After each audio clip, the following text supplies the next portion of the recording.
Hello, my dear friends. They lived in a world where even staying clean could slowly destroy their bodies, and no one around them thought it was strange. Behind the wooden doors of medieval taverns, the smallest routines hid discomforts no one dared to name. Every gesture, every habit, every quick fix carried a story that was never told aloud. Tonight, you will walk beside them and feel how their daily lives unfolded in the shadows of the tavern. So, before you get comfortable, take a moment to like the video and subscribe, but only if you genuinely enjoy what I do here, and let me know in the comments where you're tuning in from and what time it is for you. It's always fascinating to see who's joining us from around the world. Now, dim the lights, maybe turn in a fan for that soothing background, and let's embark on this journey together tonight. If one were to step into a medieval tavern at first light, before the noise and the heat and the crowd began topless against its wooden walls, the women who worked there would already be awake, moving quietly through the dim interior. As the coals from the night before breathed out their last thin threads of warmth, the morning never belongs to them. It belonged to the tasks that waited, piled as high as the tankards left on tables. And so their bodies rose before their thoughts did, pulled into motion by habit rather than desire. There was no pause to consider comfort, no moment to tend to the face or skin that had endured smoke and sweat from the previous night. Hygiene was a luxury for gentler lives. In the tavern, the day began, not with freshness, but with the stale residue of everything that came before. They wiped the table, still sticky with spilled ale. They gathered bones left from meals. They swept the ashes from beneath the hearthstone.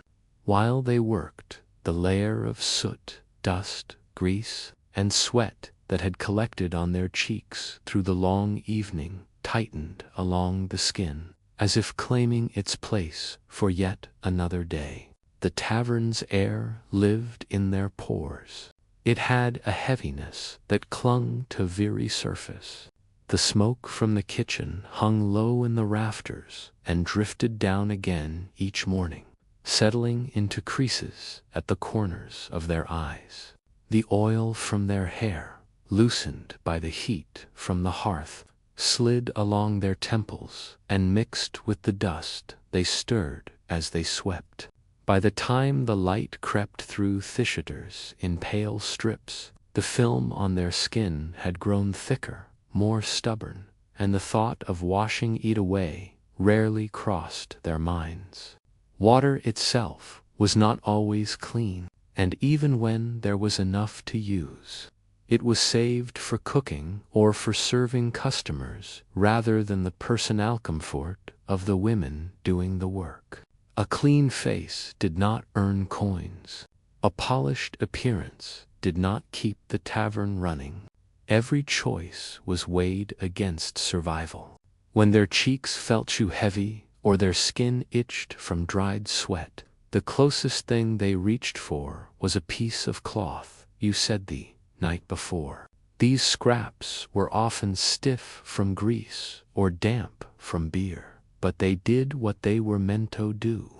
The women pressed them quickly against their faces to remove only what bothered them most.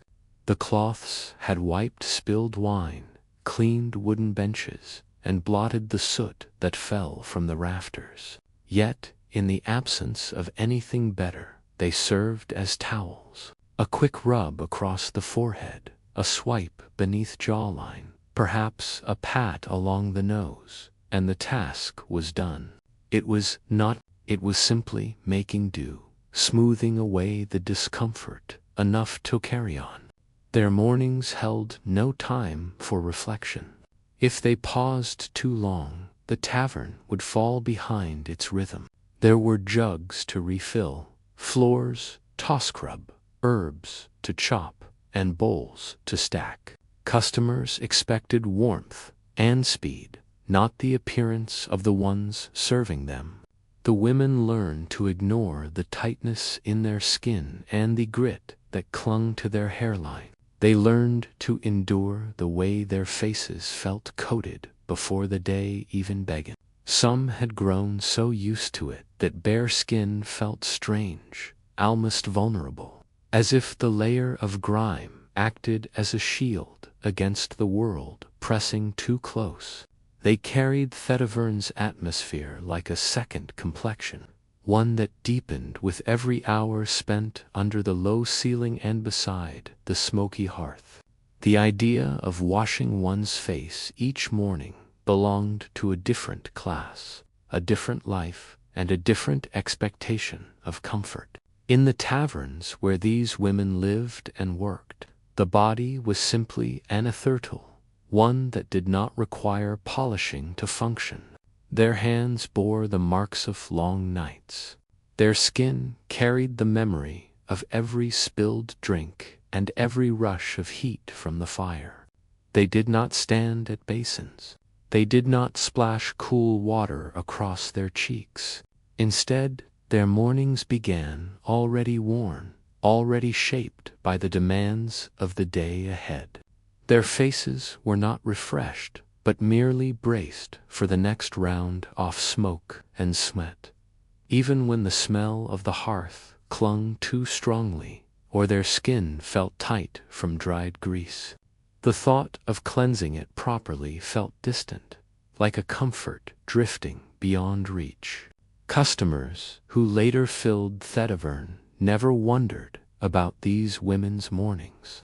They saw quick hands, steady steps, and faces that moved through the crowd with practiced calm.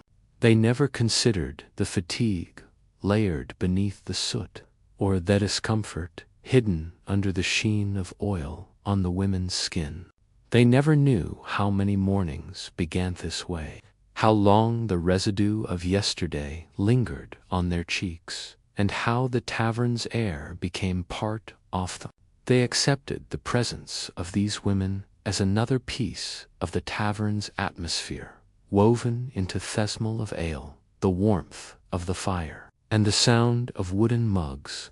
The women had learned not to consider themselves separately from their environment. Their skin carried the tavern's history, one morning after another. The truth is that the absence of washing was not neglect. It was a necessity. Time, resources, and expectations all pressed against them. Cleanliness was not a requirement for survival in their world. Endurance was, and so they wiped away discomfort with cloths that had touched a dozen other things. They carried the residue of smoke and labor from one day to the next. Their mornings slid seamlessly into their nights, and their faces became maps of their work, marked by everything they had lived through. To imagine them standing at a bowl of water, cleansing their faces slowly and deliberately, is to imagine a softness their lives did not allow. Their days began with skin already marked by labor, as if the tavern claimed them before the sun had time to rise. It is from this quite beginning that the rest of their routines take shape, layered with habits built from necessity rather than choice. Deeper within those routines lies something even more revealing about the lives they led. The heat inside a medieval tavern settled onto the women who worked there long before the day reached its busiest hours, spreading across their skin as steadily as the breath of the hearth itself. The air inside these rooms barely moved.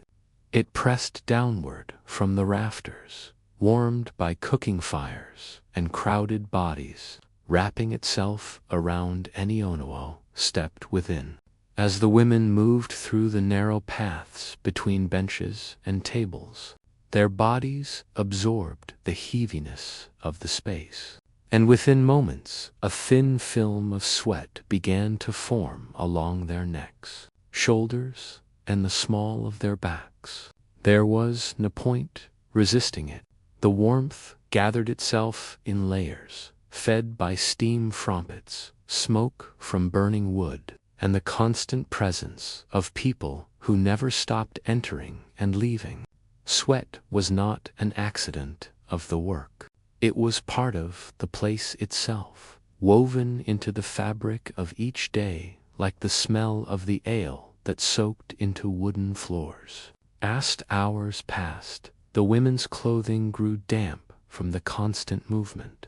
Their dresses clung to their skin in places where the heat was trapped most tightly, and every gesture added another mark of effort.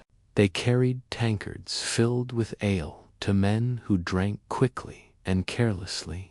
They leaned across tables to clear plates, stepped around customers who raised their cups too high, and dodged hands that did not always respect the distance between bodies.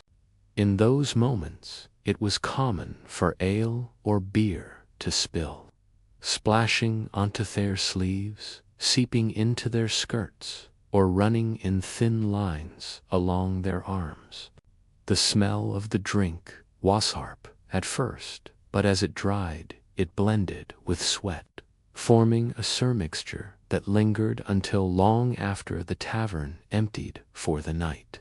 The floorboards were sticky from spills that few had time to clean fully. As the women moved back and forth, the soles off their shoes collected the residue. When they knelt to reach for fallen cups or wipe a bench, the dampness of the floor clung to the hems of their clothing.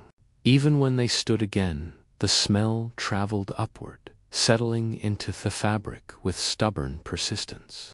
Their bodies carried the tavern's atmosphere as surely as their hands carried jugs and pitchers. It became impossible to tell where the scent of sweat ended and the scent of ale began, because in Tavern the two existed as one. There was no chance for them to wash during the long hours of work. Water was reserved for cooking, for washing dishes, or for serving customers who wanted it mixed with wine. Even when a bucket of water was available, it was rarely clean, clouded by ash or bits of food from earlier tasks. The women did not stop to cool their skin or rinse away what clung to them. Their focus remained on thiedmans around them, on plates that needed wiping and mugs that needed filling. Their clothes, damp from sweatened drink, would dry only enough to become stiff, carrying the memory of the day's labor into the night. When their shifts were finally over, there was rarely a change of clothing waiting. Many owned only one dress suitable for work, and even if they had more, the time or resources to wash them properly did not exist. The fabric hardened over time, soaked repeatedly in ale and sweat, then dried again into shapes that no longer followed the lines of their bodies. Their skin beneath the clothing grew sensitive from the constant abrasion. Yet they continued wearing the same garments each day because there was no. The scent that clung to them was not one they chose. It was simply the consequence of the life they lived, shaped by heat, labor, and the closeness of bodies, in a place where freshness was impossible. People who visited the tavern noticed the heat, but not the toll it took on those who worked within it. They inhaled the mix of smells without understanding how deeply it had settled into the women's skin. To the customers, these women were part of the background, part of the rhythm of the room, part of the noise and warmth that made tavern life feel full. They did not imagine the exhaustion that lived beneath the surface or the scent that followed the women long after they stepped outside. The women, in turn, learned not to consider their bodies as separate from the tavern, the smell of sweat and alacone to feel like something they carried naturally, a constant reminder of the work that shaped their days. What clung to them was more than odor. It was the mark of survival in a place where effort left its imprint on the body. Their skin held the story of each shift, each moment spent pushing through crowded rooms thick with heat. Cleanliness was a comfort, not because they did not value it, but because the rhythm of Tavern left no space for it. Their bodies became vessels for the world they served, absorbing every scent, every drop of ale, every trace of the long hours that stretched without pause. The mixture of heat, labor, and spilled drinks settled into their skin until it became part of them. From that lingering scent arises the rest of their daily burdens, shaped by the choices they never had the freedom to avoid. Beneath these quiet layers of discomfort lies something even heavier waiting to be seen. The weight of the tavern settled most heavily upon their hair, a place where the heat, the smoke, and the closeness of long hours gathered more stubbornly than anywhere else on their bodies. Each morning, as they moved into their tasks without pause, their heads were already covered by cloth meant to keep strands out of the way while they lifted jugs, scrubbed tables, or bent over low hearths. The cloth did its work, but it also trapped the warmth rising from their skin. Sweat gathered beneath the layers of fabric, soaking slowly through until the hair underneath grew damp and heavy day after day. The moisture never fully dried before new heat replaced it, and the cloth that was meant to help became a seal that held everything in place. Beneath it, their scalps prickled, their roots grew oily, and dust from the tavern settled in thin layers on top of the trapped sweat. Tavern carried fine particles of ash and soot that floated outward from the hearth whenever a log was disturbed. As women moved through the room, these particles drifted onto their head coverings, embedding themselves in the creases of the cloth. Every gesture, every turn of the head, every step taken near the fire loosened more dust, witchful through the weave of the fabric and into their hair. By the end of a single day, the mixture of sweat and ash had already changed the texture of their hair, turning it slightly coarse, slightly stiff, shaping it into strands that clung together. After several days, the heaviness deepened, and the feeling of weight near the scalp became familiar, something they no longer tried to resist because there was no time or water to undo it. When they did try to wash their hair, the water waiting for them was rarely warm. It had spent long hours sitting in buckets near the door beside the wall, taking on the cold that seeped in through the stone and wood. Washing with such water made their hands numb and tightened their skin. Yet it was all they had. The chill reached their scalps as soon as they poured the water, spreading across the top of their heads in a shock that left them breathless. Soap was another rarity. What they used instead was often a rough mixture of ash or the thinnest scrap of lye that dissolved too quickly to be useful. It did little more than lift the surface layer of grease while leaving the deeper weight untouched. With every attempt, the water washed away only a fraction of what had gathered, and when they wrapped their hair again afterward, the moisture trapped beneath the cloth became the start of another cycle. The lack of proper washing meant their hair never fully recovered from what each day. Strands tangled easily because they were coated in sweat and oil. Knots formed at the back of the head where the cloth pressed tightly, and these knots grew larger over time, binding themselves with dust until they needed to be torn apart with fingers rather than combed. Combs themselves were shared, worn smooth by long hours of use, and the teeth were often missing or bent. They tugged hard at the hair, pulling through the tangles, but leaving the scalp tender. The discomfort, small living things sometimes found their place. The tavern attracted all manner of insects, drawn in by warmth, by food, and by the crowds that moved through Tavern. When head coverings were worn for days without removal, the darkness beneath provided a hiding place where lice could settle. They fed on the scalpinodist at first, but after some time, the itching began, a small irritation that grew sharper each day. Dust and ash accumulated along with the insects.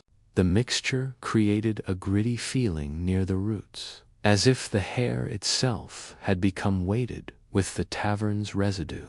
Over time, the women became accustomed to the persistent discomfort, responding to it only when it became too strong to ignore. The combination of dirt, oil, soot, and insects shaped the way their hair looked and felt, even when uncovered. It hung heavily, losing whatever softness it might once have had. Some strands clumped together in narrow ropes where the grease was thickest. Others stood out stiffly, shaped by dried sweat. Even when they had a chance to loosen the cloth and let their hair fall free, the sensation was not one of relief. Instead, it reminded them how much the tavern had claimed their bodies, how even the most personal part of their appearance had been altered by work and scarcity. The customers who filled the room rarely noticed what the women carried. Their heads remained covered while they served, and no one thought to ask what lay beneath the cloth. The customers only saw efficiency, steady movements, and familiar faces. The women themselves did not dwell on the state of their hair. It was one more part of a life shaped by necessity, one more burden absorbed quietly because there was no space to choose otherwise. Clean hair was a hope reserved for those with lighter responsibilities and more water to spare. To the tavern women, their hair became something that told the truth of their days more than any words could. It held the story of their labor, the heat they worked within, the ash that drifted from the hearth, and the sweat that gathered from dawn on. Washing was not their priority. Survival was, and so their hair remained as marked as their hands, as tired as their feet, shaped by conditions that left no room for gentleness. Their hair held the traces of heat, dust, and long hours, until its weight felt like part of the life they carried. From within these layers of discomfort, more of their silent burdens begin to emerge, revealing how deeply the tavern shaped every aspect of their days. There is something even more troubling waiting beneath the routines that touched their skin. Cloths inside a medieval tavern carried more weight than their worn fibers were ever meant to hold, and each scrap of fabric moved through the hands of the women with a familiarity born from constant need rather than choice. These pieces came from garments that had frayed beyond repair, or linens thinnered by years of use, torn into smaller squares that could still serve some purpose. Their edges curled, their surfaces stiffened from repeated contact with grease and ash. Yet they remained among the few tools the women relied upon from morning until the last lamp extinguished at night. Because there were no personal towels and no luxury of fastening a single cloth to a single task, every rag drifted freely between rolls, touching surfaces and skin with equal disregard for what had come before. Rags absorbed everything Tavern produced. Their fibers drew in the slick residue of spilled ale as it spread across wooden tables. Drops of oil jumped from iron pans, landing on benches or floors before being wiped with the nearest scrap of cloth.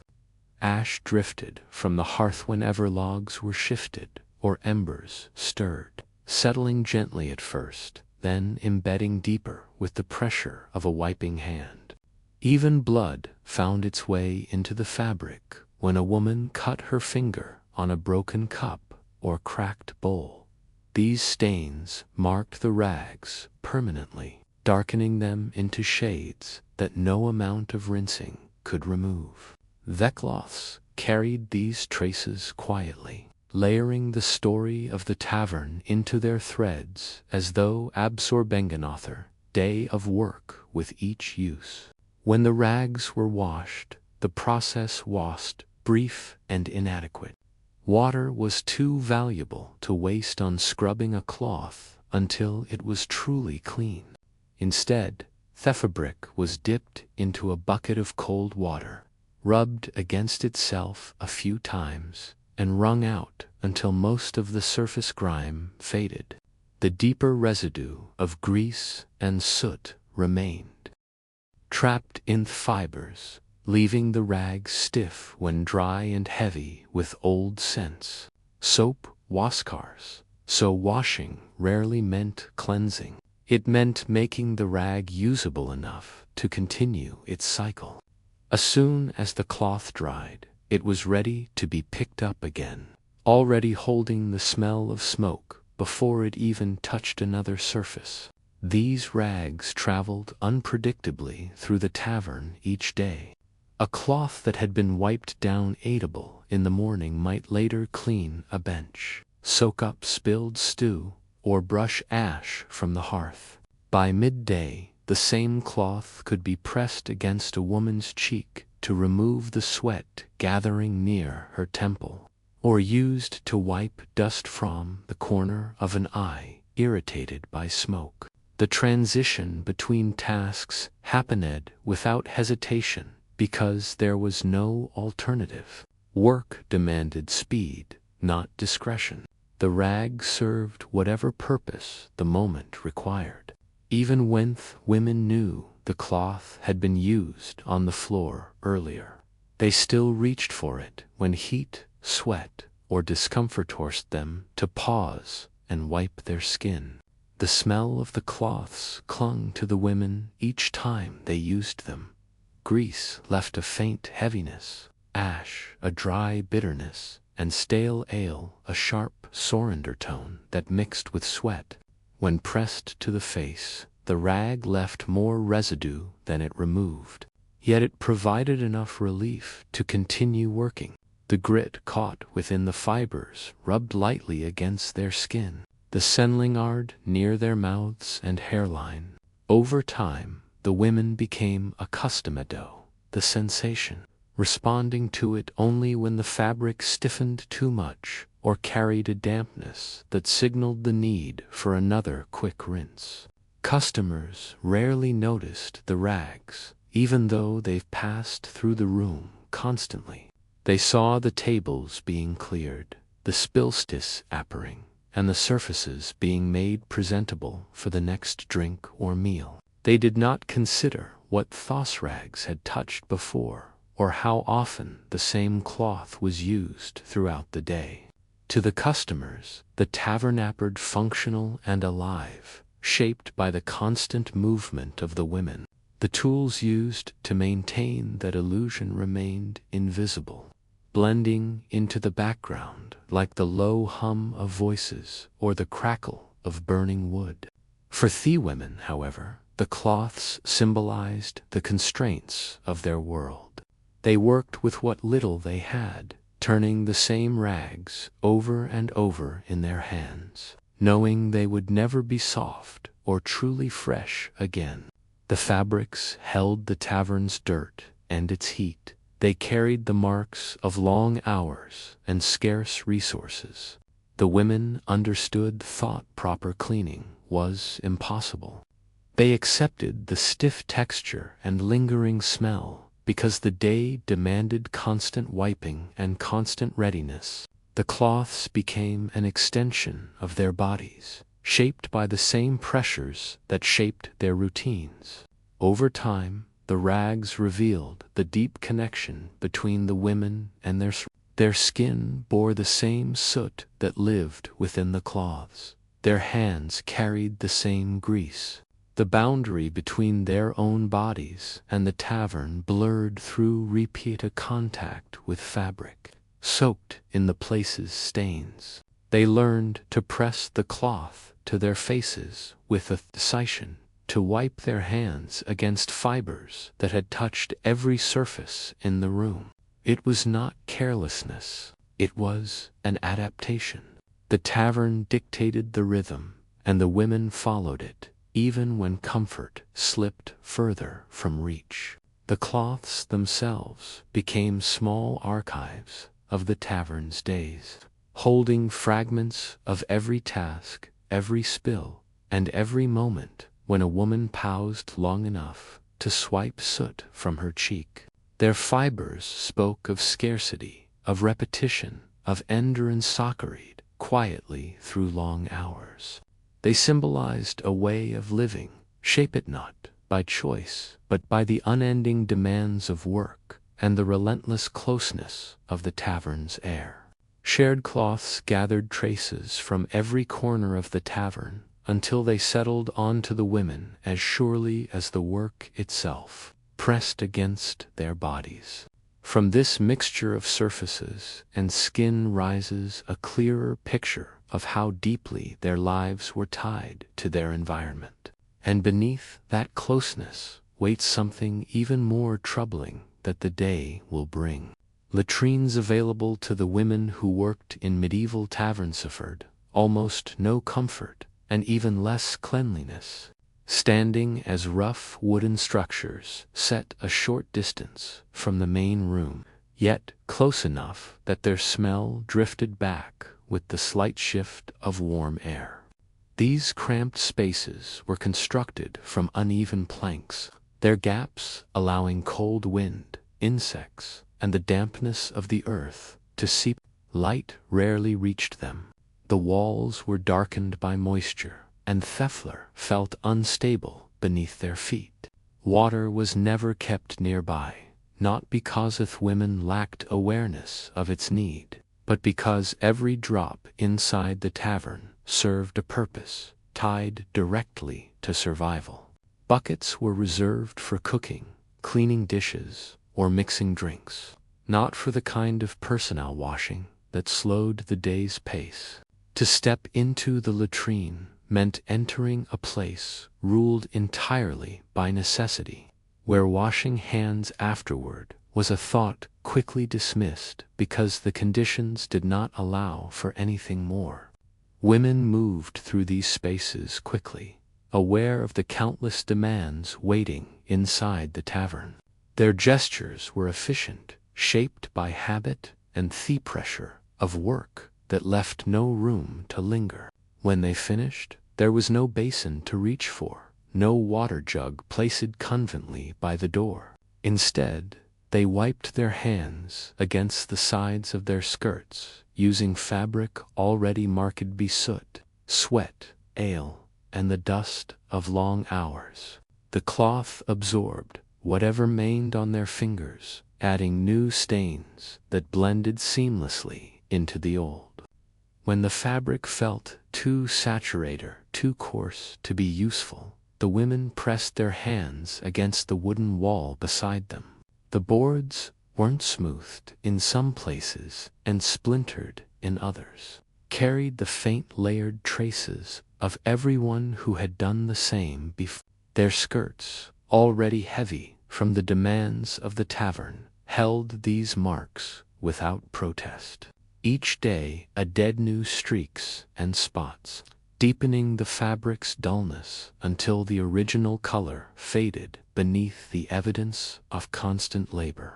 The women no longer distinguished one stain from another, because their clothing was never expected to remain clean. It was simply expected to endure, to hold up through hours of heat, smoke, and rapid movement. Wiping their hands against their skirts or on the wooden wall became an automatic response, carried out with the same quiet familiarity asting an apron or adjusting a head covering. When they stepped back into the tavern, their hands immediately toward to work. No pause signaled a shift in tasks, no moment to reconsider what their fingers had just touched. Tankards needed refilling. Bowls needed to be carried to waiting tables. Crumbs needed sweeping from rough wooden surfaces. They tore bread, cleared bones, and brushed aside spills.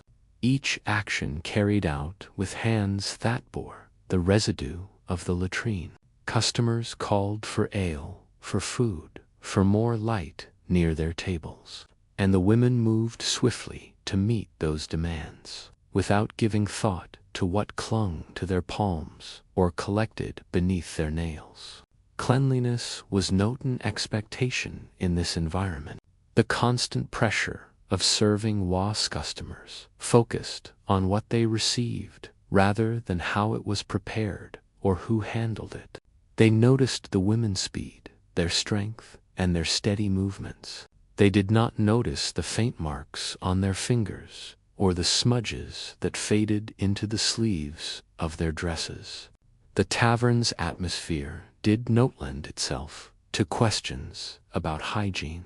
It offered warmth, drink, and escape from the demands of daily life.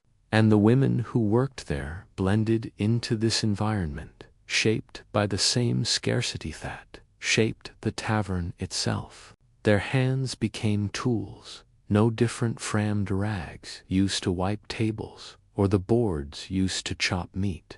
As the day continued, the residue on their hands grew more layered. Sweat mixed with the remnants of ale, dust from the floor clung to their palms, soot from the hearth settled on their skin. Still, they continued to handle food, pour drinks, and wipe surfaces, because Tavern left no room for hesitation. Washing hands properly would have required time, water, and attention that the environment simply did not provide. Instead, the women adapted, working with hands shaped by the demands of the space rather than the standards of cleanliness found elsewhere. Over time, this absence of washing became deeply ingrained in their rhythm. They brushed their faces with the backs of their hands, tucked stray hair beneath their coverings, and wiped sweat from their brows using fingers that had touched countless surfaces without pause. Their bodies responded in quiet ways, sometimes through irritation or small illnesses. But these reactions be part of the background of their lives rather than causes for alarm. Cleanliness was not the measure of their worth. Endurance was, and so their hands continued to move through each day, carrying the story of their labor with a silent persistence.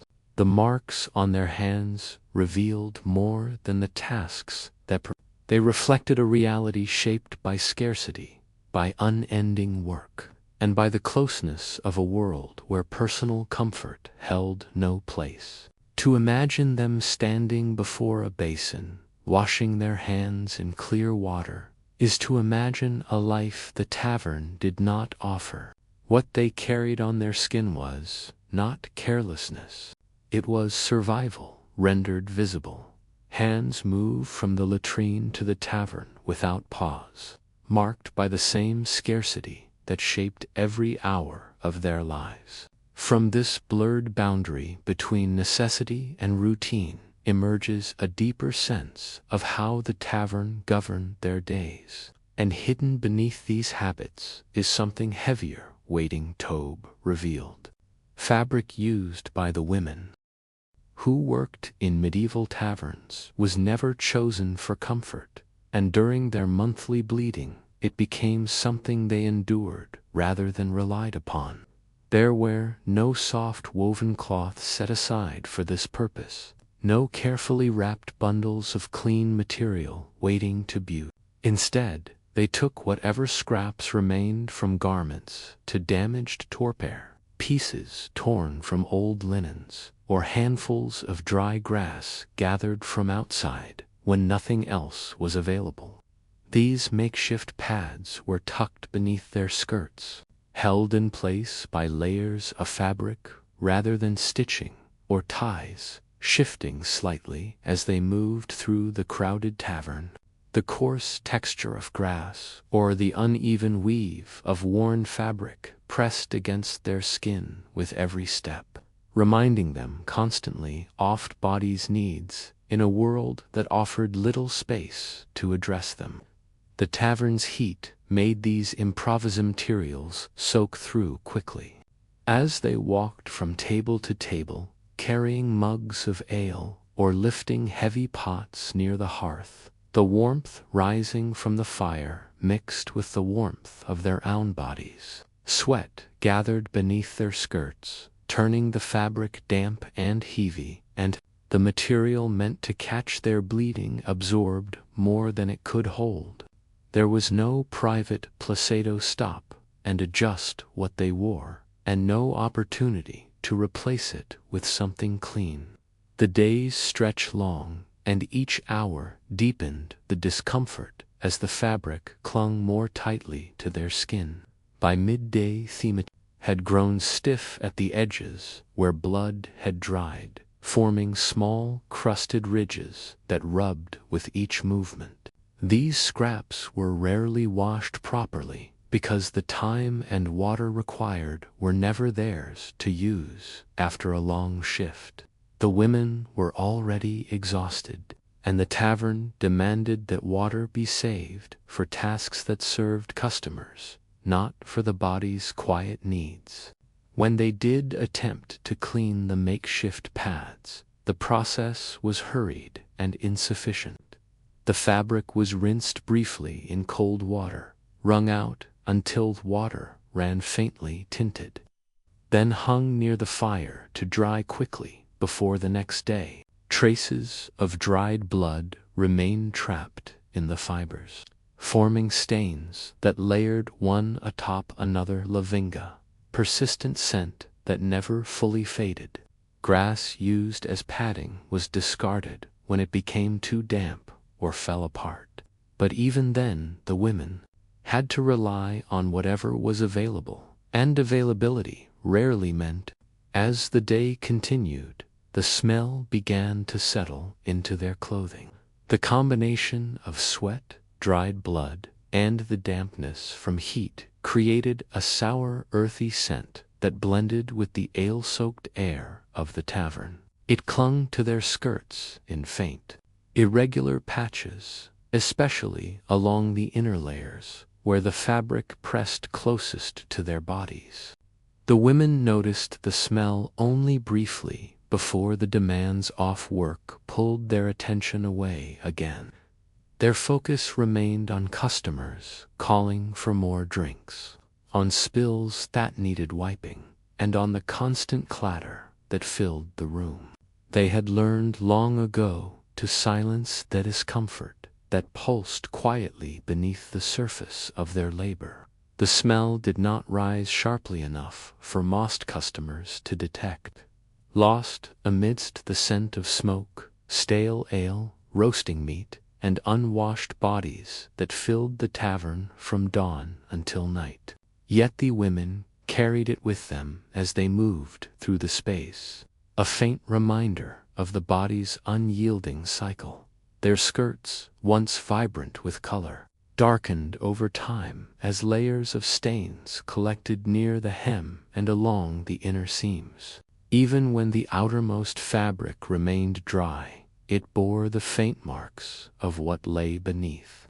Threads stiffened, seams thickened, and the constant weight of the materials beneath made each step feel heavier than the last. The physical discomfort Shaped's way they moved. Small shifts of posture, subtle changes in how they stepped or bent, quiet winces hidden behind lowered eyes. These movements shriveled the unseen burdens they carried. Yet the rhythm of the tavern left no space for slowness.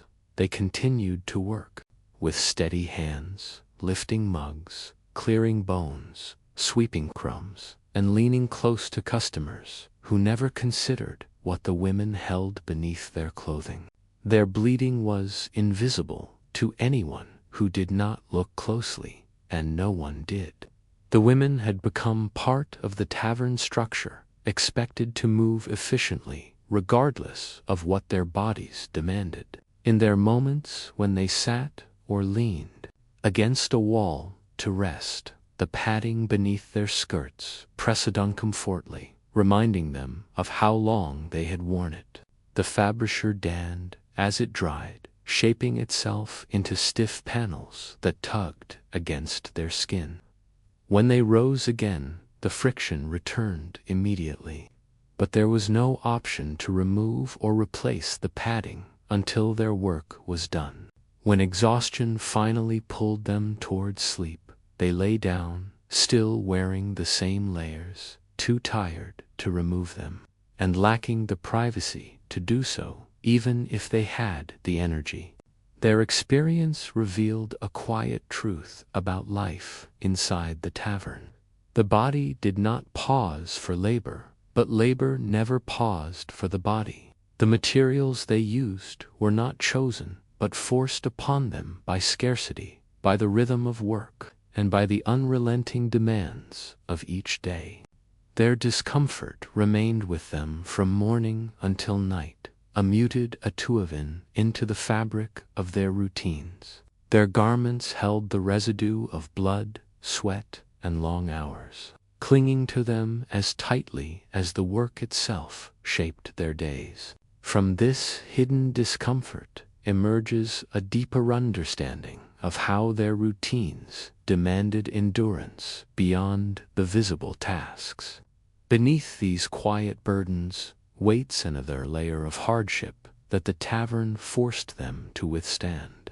Nails on the hands of medieval tavern women grew without guidance or care, lengthening slowly over days and weeks until they curved slightly at the ends, shaped only by the rhythm of their labor. There were no tools to trim them, no small blades or metal clippers tucked away for personal upkeep. And even if such things had existed, time would not have allowed for their use. Nails became another part of the body, carried forward by necessity rather than intention. Asked women served, scrubbed, lifted, and swept. Their nails hardened from exposure to heat and ash, growing thick at the edges and gathering scratches from contact with rough wooden surfaces. The natural growth was not something they examined closely. It was simply one more aspect of themselves, shaped by their environment, something that remained unnoticed until discomfort forced their attention toward it. Underneath the nails, the tavern left its marks with unwavering persistence. Each task demanded movements that pressed their fingertips into corners of wooden tables, across plates still strewn with grease, and into the uneven grain of cutting boards. Dirt from the floor, softened by spilled ale, clung beneath the edges of their nails as they wiped benches or cleaned surfaces the cloths could not reach. Oil from cooking pots lodged itself in thin lines beneath the nail tips, mixing with soot that drifted from the hearth whenever the fire was stirred. Bits of food, crumbs, and fragments of meat slipped into these small spaces during busy hours, settling into the shadows beneath the nails where an insing water never reached. Even waste swept from the floor found its way into these crevices when the women cleaned quickly at the end of a long night. The women wiped their hands on aprons and skirts whenever they felt something cling to their skin. Yet the dirt beneath their nails remained untouched. The fabric could remove what lay on the surface, but anything trapped beneath the nail bed stayed, securely lodged, only shifting deeper as the day progressed. The combination of heat and constant movement softened the skin around their fingertips, making the sensation of buildup feel normal, even familiar. Their work required speed, not precision. Their movements carried them from table to table, leaving little chance to inspect their hands or attempt to clean what had settled beneath the nails. When they noticed the grime, they accepted it as one more sign of long hours lived within a space that never paused long enough for personal care. The women's fingers pressed constantly into the work. They gripped mugs with worn rims, lifted plates with juicestal clinging to the edges, and pushed aside bowls left behind by customers who rarely finished their meals. Their nails tapped lightly against pottery as they served drinks, sometimes catching on the lip of a mug before they adjusted their grip. When they leaned over to collect scraps or clear tables, their fingertips brushed crumbs and damp patches that had not yet dried. The nails captured these details unnoticed, becoming quiet containers of the tavern's residue. When customers looked at the women's hands, they rarely observed anything beyond the steady speed with which tasks were completed. They did not notice the dark crescent beneath the nails, or the thin film of grease that formed along the fingertips. The tavern encouraged a kind off-blendness to detail. The dim light softened imperfections. The smell of stale smoke and sweat filled the room so fully that small traces of dirt disappeared into the background. What mattered to the customers was the drink placed before them and the warmth of the room, not the hands that made those things possible. To the women, their nails became tools shaped by constant use. The length helped them pick up scraps quickly, scrape residue from wooden tables, or loosen pieces of hardened food stuck to dishes. These unintentional advantages meant the nails remained as they were, even if the women sometimes felt a sting when the long edges bent backward during heavier tasks. They grew accustomed to the dull ache that followed such moments, just as they had grown accustomed to the dirt that gathered beneath the nails during every hour of work. Clean nails belong Jetto lives untouched by tavern heat. Two women who did not spend their days moving through crowded rooms with little time to care for themselves. At times, the women rubbed their fingers together to loosen what lay beneath, but the grime held fast. Water, when available, did not reach deep enough to undo the layers that had formed. The women dipped their hands into buckets meant for washing dishes, swirling their fingers through water clouded with grease and ash. But these attempts only softened surface dirt without touching what had gathered below the nails. The sensation of grit became as familiar as weight of their skirts or the heat of the hearth. It was another part of the tavern that lived with them long after the customers had gone home and the lamps had burned low. Their nails carried the story of each day's work. They told of food served quickly, of spills wiped in haste, of surface cleaned before the next customer sat down. They revealed a truth the women did not speak aloud, a truth shaped by scarcity and constant demand. Their hands were instruments used without pause, marked by every task that fell at the tavern's long hours. Fingernails filled with the tavern's residue revealed how deeply the women's hands were shaped by labor and scarcity. From this quiet accumulation of dirt and effort grows a clearer picture of their daily burdens. And beneath these marks lies another truth that waits to surface: nights inside. A medieval tavern did not bring rest to the women who worked there, so much as a temporary pause in movement, a moment when their bodies finally collapsed after hours of carrying mugs, wiping tables, and navigating the heat and noise that filled the room. No private quarters were waiting for them, no beds, tucked-bend doors, no spaces marked as their own.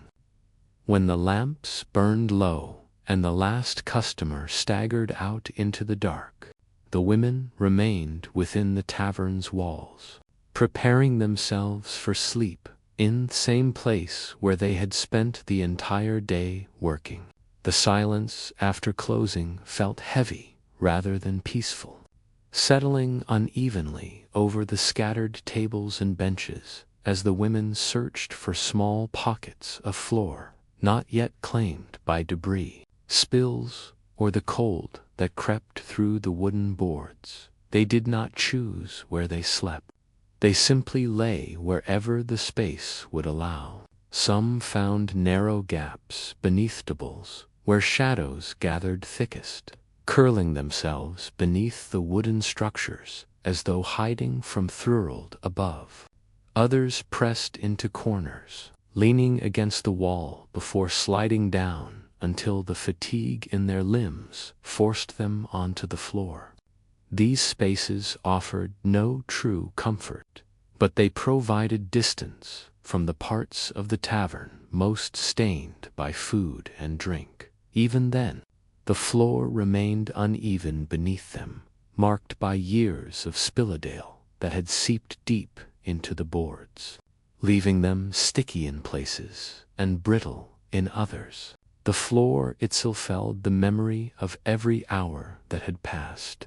Throughout the day, it had absorbed small streams of beer from overturned mugs, drops of grease that leaped from pans, and puddles of water carried from buckets used to hastily dirt clung to its surface, carried in on the boots of customers who had walked through mud and refused outside as the women settled onto these boards. The cold rose directly through the wood, reaching their backs and legs with a sharpness that made it difficult to relax. The dampness pressed into their clothing, leaving thin patches of moisture that slowly spread across the fabric as they lay still.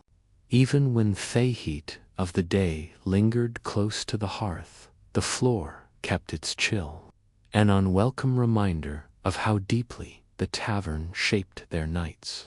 The smell was its own presence, drifting upward from the spots where ale had collected earlier, or where customers had stepped heavily with unwashed boots. There were places where the floor carried the sharp scent of old spills, mixed with the sourness of sweat from long hours off movement. Sometimes, in the corners, the faint odor of human waste settled quietly, unnoticed during the busy hours, but impossible to ignore at night when the room finally stilled. The women knew the floor was unclean, yet they lowered themselves onto it because they had nowhere else to go. The tavern was both their workplace and their shelter, demanding their strength during the day and their endurance during the night. To soften the hardness beneath them, the women used whatever material had survived its usefulness elsewhere. Straw gathered from outside or taken from piles near stables provided a thin barrier between their bodies and the wood. But the straw was brittle, filled with dust, and offered only brief relief, for it flattened under their weight. Bits of straw clung to their hair, their clothing, and the exposed skin along their arms. Others used old garments worn to the point where they could no longer be patched or repaired, folding them in half to create a cushion barolythic enough to guard against the floor's cold.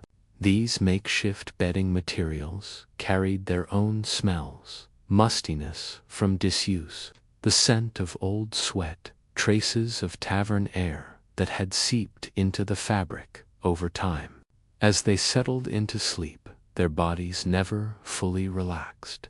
The positions they adopted were shaped not by comfort, but by the need to minimize contact with the floor's dampness, or avoid leaning against parts of the room stained by Thetty's work. Their muscles remained tense, their breathing shallow, and their minds aware of every sound Theobalding made as the night passed. Sleep came in short stretches rather than deep rest, interrupted by aches in their backs, a shifting draft that moved across the room, or the scraping of a loose board beneath someone else's weight. The darkness did not protect them from the tavern's demands. It simply muted them. The tavern itself felt different at night. Without the noise of customers or the bright heat of the hearth, the building revealed its wear. Wood creaked under the pressure of settling walls. Small animals moved unseen through gaps and corners. The air cooled quickly, making the darkness feel colder than it should.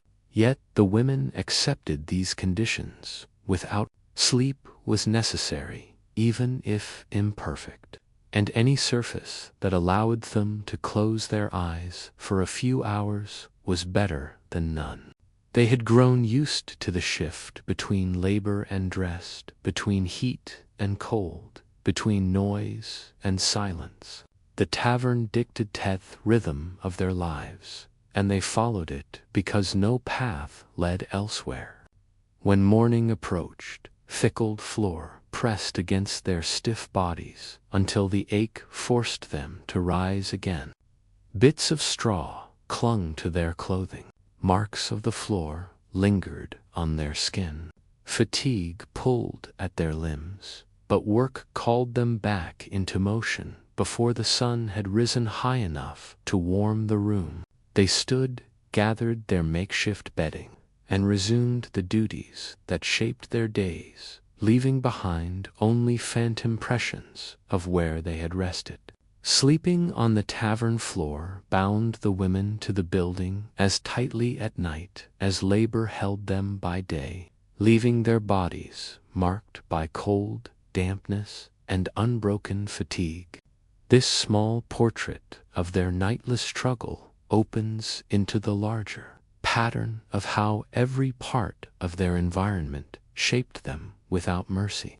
Another burden quietly waits in the background, carrying its own unsettling truth. Shared tools of cleanliness among medieval tavern women carried the marks of their environment just as clearly as their hands and clothing did, shaped each day by the demands of work, scarcity, and the constant movement within the tavern. Combs, cloths, and scraps of fabric that served as makeshift towels were not personal belongings set aside for each woman. They were objects that passed from one set of hands to another, used repeatedly throughout the day without pause. Thistledoms moved as the women moved, following them through crowded rooms, smoky kitchens, and spaces that shifted constantly between labor and rest. No one questioned this arrangement because there was no alternative. Personal items belonged to lives with privacy, income, and time, and these women had none of those. What they possessed instead were shared tools shaped by necessity and softened by repetition. The kind of repetition that turned even the harshest routines into something familiar. A comb might sit on a shelf near the hearth for days, its teeth clogged with strands of hair, bits of dust, and traces of oil from countless scalps. When one woman needed to tame her hair before the busiest hours of the evening, she reached forth comb without hesitation, knowing that someone else had likely used it moments earlier. The warmth of the room softened the comb's wooden edges, allowing the accumulated residue to cling more tightly with each use. Even when the women wiped the comb on their skirts, hoping to remove what was visible, the deeper traces remained untouched. These small attempts at cleaning were more gestures than solutions, performed quickly because the women had no time to be thorough. Their hair needed to be tied back. Their appearances needed a minimal sense of order, and the comb offered the means to achieve that regardless of its condition. Cloths used for washing followed. These cloths hung near the cooking area, absorbing the tavern smells long before they ever touched the women's skin. Smoke from the hearth drifted toward them, coating their fibers with a fine layer of soot that settled quietly over time. Grease from the pans splattered outward as the cooks worked, sending droplets into the air that clung to anything close by. When the women picked up these cloths to wipe their faces or hands, the mixture of smoke, grease, and lingering dust transferred directly onto their skin. The cloths did not feel clean, even in the moments when they were dampened in water, because the water itself was rarely fresh. More often than not, the cloths were rinsed in buckets that had already been used for dishes, creating layers of residue that only grew thicker as the days passed. Rags used for general cleaning were perhaps the most telling. Initially intended for whipping tables or collecting spills, these rags eventually became tools for anything that required a quick swipe. Sometimes a woman would grab a rag to wipe her face after being too close to the smoke of the hearth. Another might use the same rag to dry her hands after washing dishes in greasy water. The cloth absorbed everything silently. Ale soaked into it during busy hours.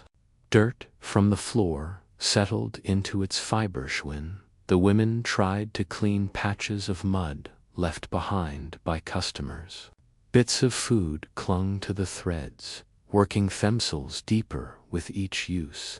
Once a rag became too dirty to function, the women rinsed it briefly in water, wrung out the excess, and hung it up to dry. The process did little more than shift the surface grime into the fabric's deeper folds, but it allowed the rag to be used again the next day. These shared items created an unspoken bond among the women, though not one built from closeness or comfort. Instead, they reflected the realities of a life in which every object served multiple purposes without the boundary of ownership. The tavern shaped the behavior of its workers, and the women quickly learned that what mattered was function rather than cleanliness. Even when they felt the grit from a cloth against their skin or smelled the smoky scent clinging to a comb, their routines continued unchanged. Survival meant accepting the conditions that surrounded them and using what was possible, even when it carried traces of every woman who had touched it before. The storage of these items added another layer to their condition because the tavern was small and filled with constant activity. The women kept their tools in places that were convenient rather than sanitary.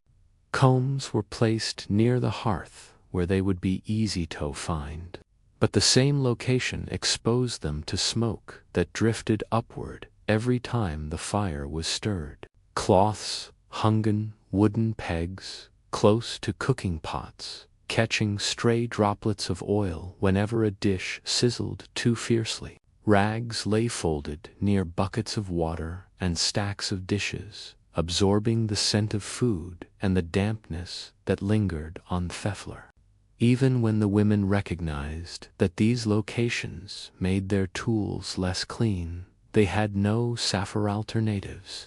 The tavern's layout offered no private storage, no hidden corners untouched by smoke, heat, or grease. When the women used these sharaditmes, their hands often carried reminders of the tavern's work. A comb might leave a faint, oily sheen on their fingers. A cloth might spread a thin layer of smoke across their cheeks. A rag might leave behind the scent of ale long after it finished cleaning. These traces blended into their daily lives, becoming part of their appearance, their routines, and the way they presented themselves to customers. Over time, the women stopped noticing these details, not because they no longer cared, but because caring required energy they did not have. The tavern demanded their attention constantly, leaving little room for sleep. Still, the presence of these shared tools shaped their identity in ways they did not speak about. Each item bore the marks of every woman who had used it before, creating a chain of connection built from necessity rather than choice. These tools carried the stories of each day's labor, absorbing the heat, the smells, and the dirt that filled Tavern from morning until night. They served as silent witnesses to the women's unending work, reflecting their exhaustion and the environment that defined them. Shared combs and cloth shelled the marks of every hour the women lived inside the tavern, binding them through objects that never truly felt clean. This pattern of forced sharing reveals how little space they had to protect themselves from their surroundings, and another habit waits quietly ahead, shaped by an even more fragile part of their daily lives. Fabric wrapped tightly around the chests of medieval tavern women became a constant part of their body. Held in place through hours of movement, heat, and strain, these bindings were meant to give a sense of stability. As the women worked among customers who filled the tavern each day, they flattened the chest and provided a layer of modesty in rooms where the crowd pressed close. Drink spilled easily, and hands brushed past without warning. The fabric served a purpose, but it never provided comfort.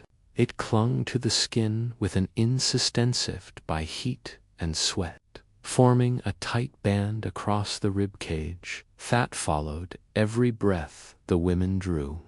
There were no spare pieces of cloth waiting to replace the worn bindings. What they wrapped in the morning stayed with them until the day's work ended, changing only in texture and weight. A sweat accumulated.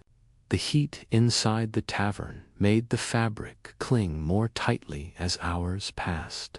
The hearth burned from morning until late into the night, releasing waves of warmth. ASD women moved quickly between tables, their bodies warmed further, creating a layer of moisture that gathered beneath their clothing. The binding absorbed this moisture until it became damp, then wet, and eventually heavy with sweat that had nowhere to evaporate.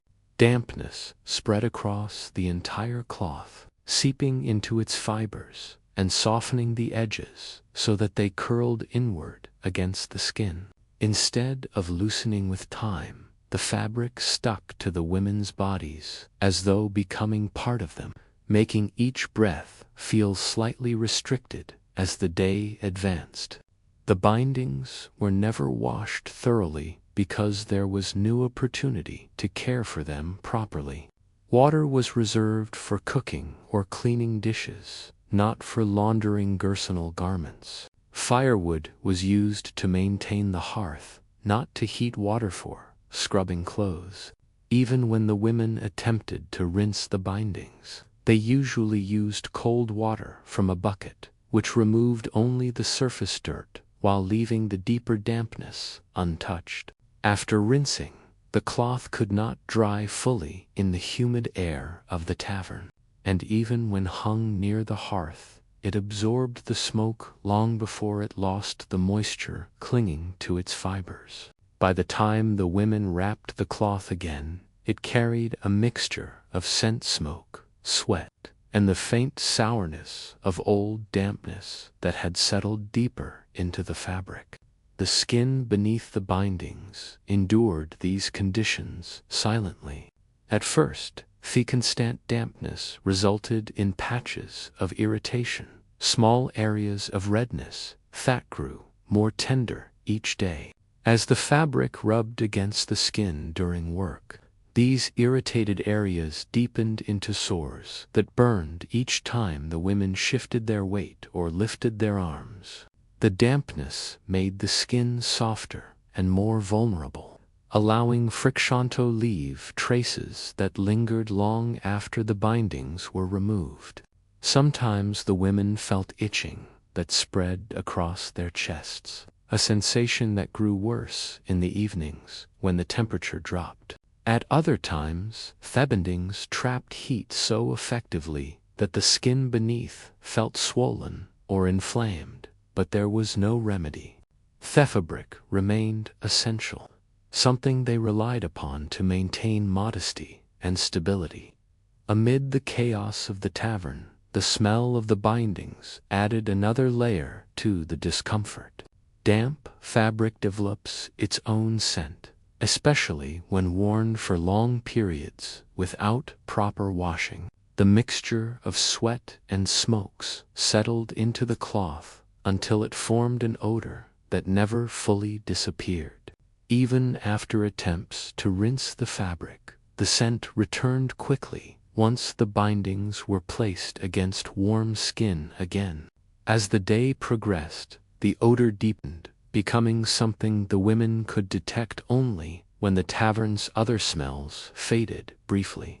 Most of that time, the strong scent of ale, meat, and fire masked their own odor, allowing the women to continue working without others noticing.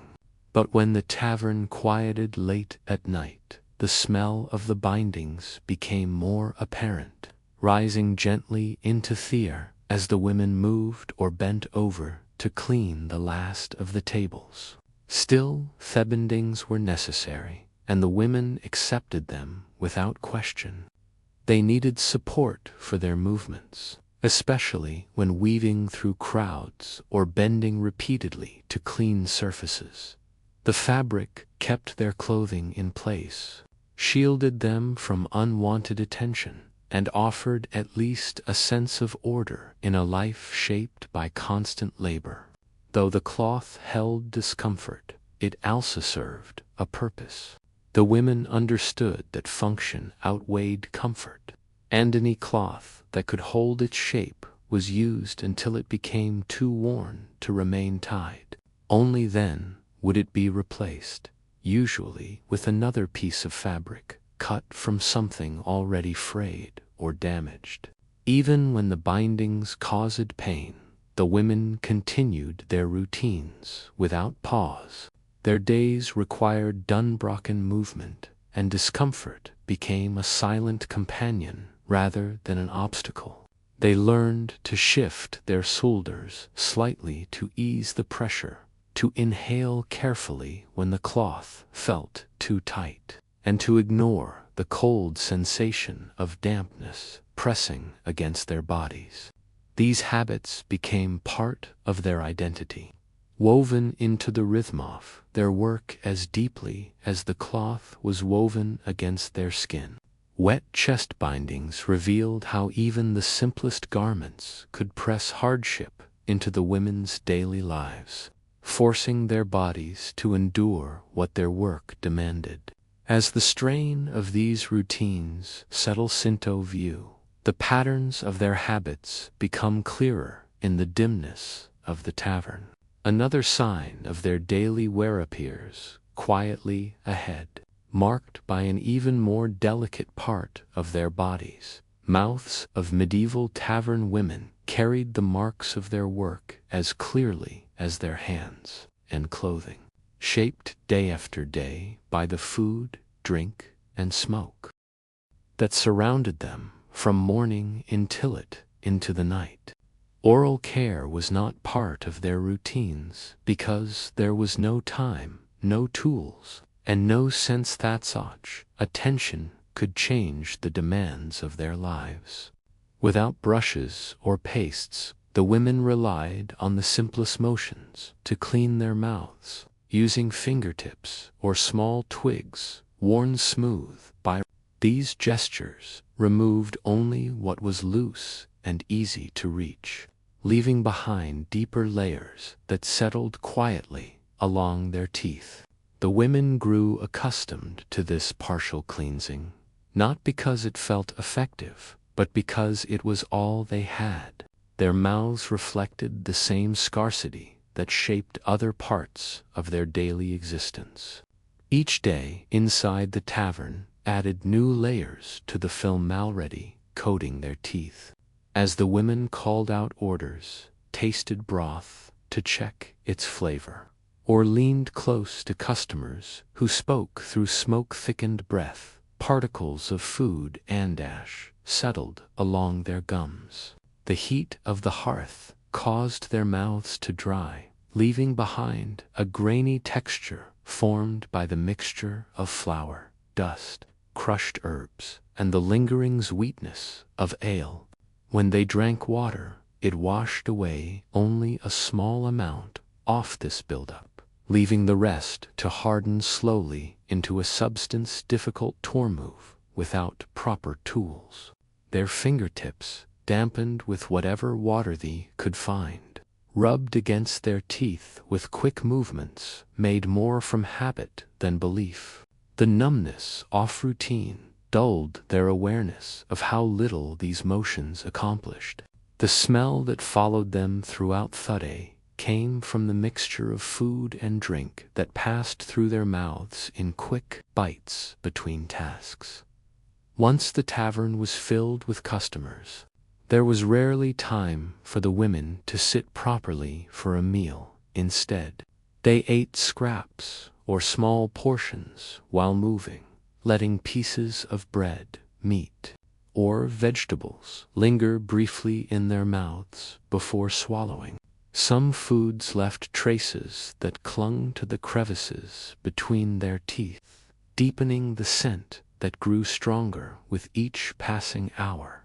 As customers smoked pipes near the tables, the smoke drifted into the women's faces, settling on their tongues and mixing with the sharpness of ale that they sometimes drank in small gulps to steady themselves during busy hours.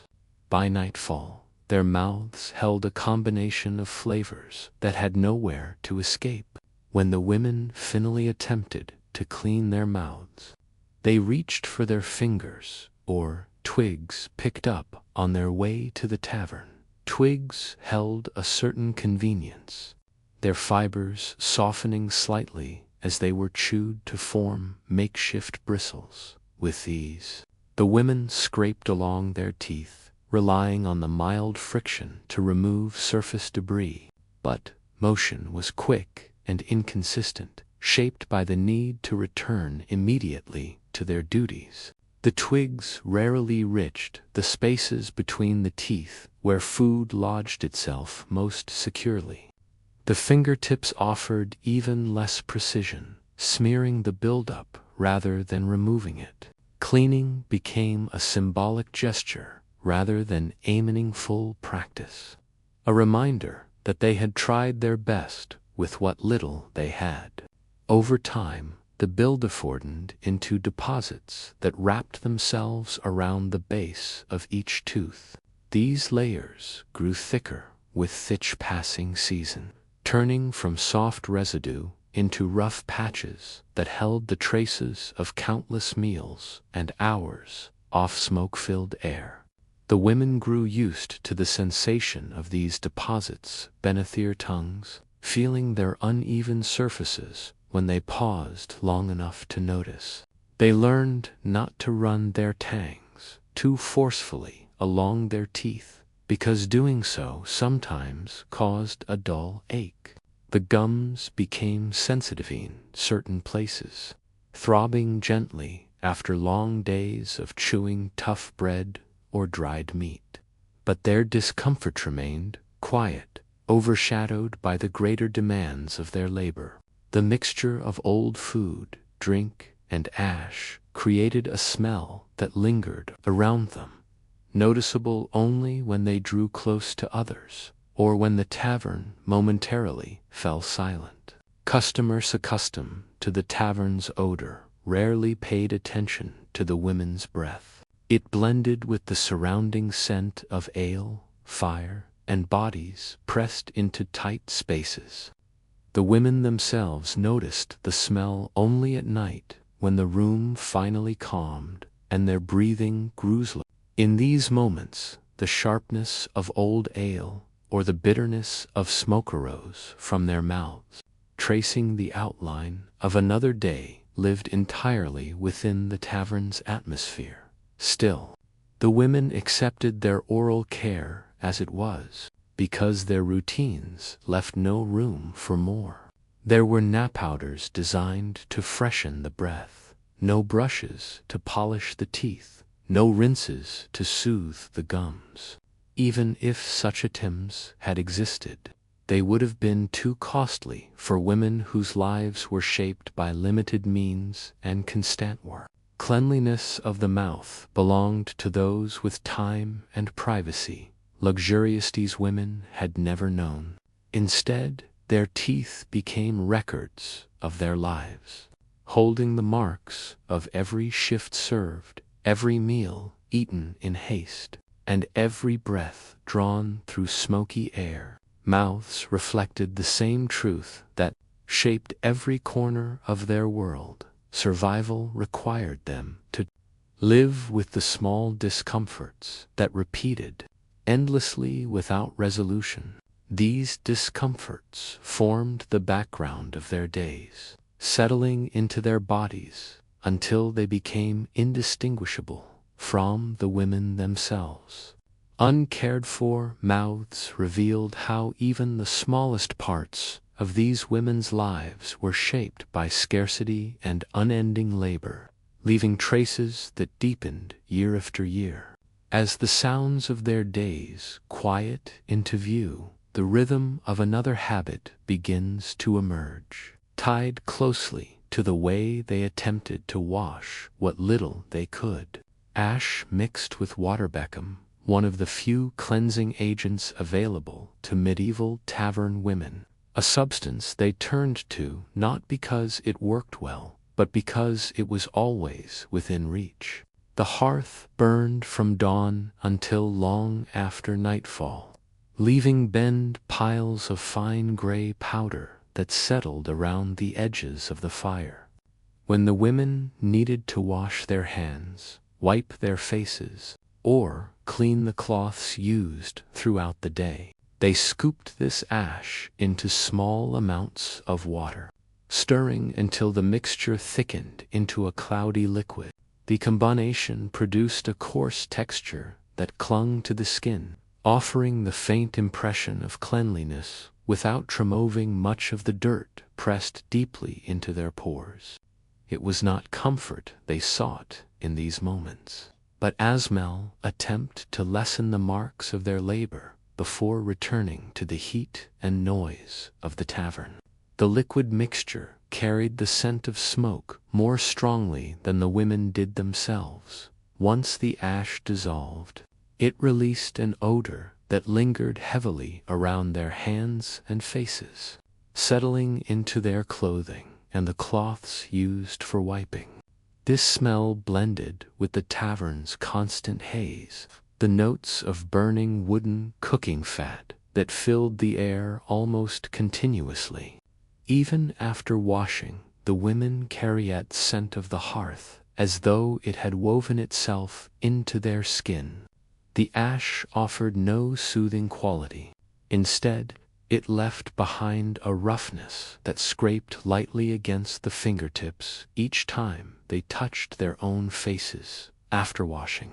The sensation reminded them that the cleansing had been incomplete, another gesture that looked like care but did little to change the deeper reality of their condition.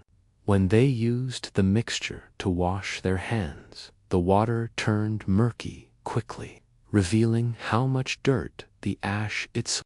The grains moved across the skin in uneven patterns, sticking toe creases and ridges before breaking apart again.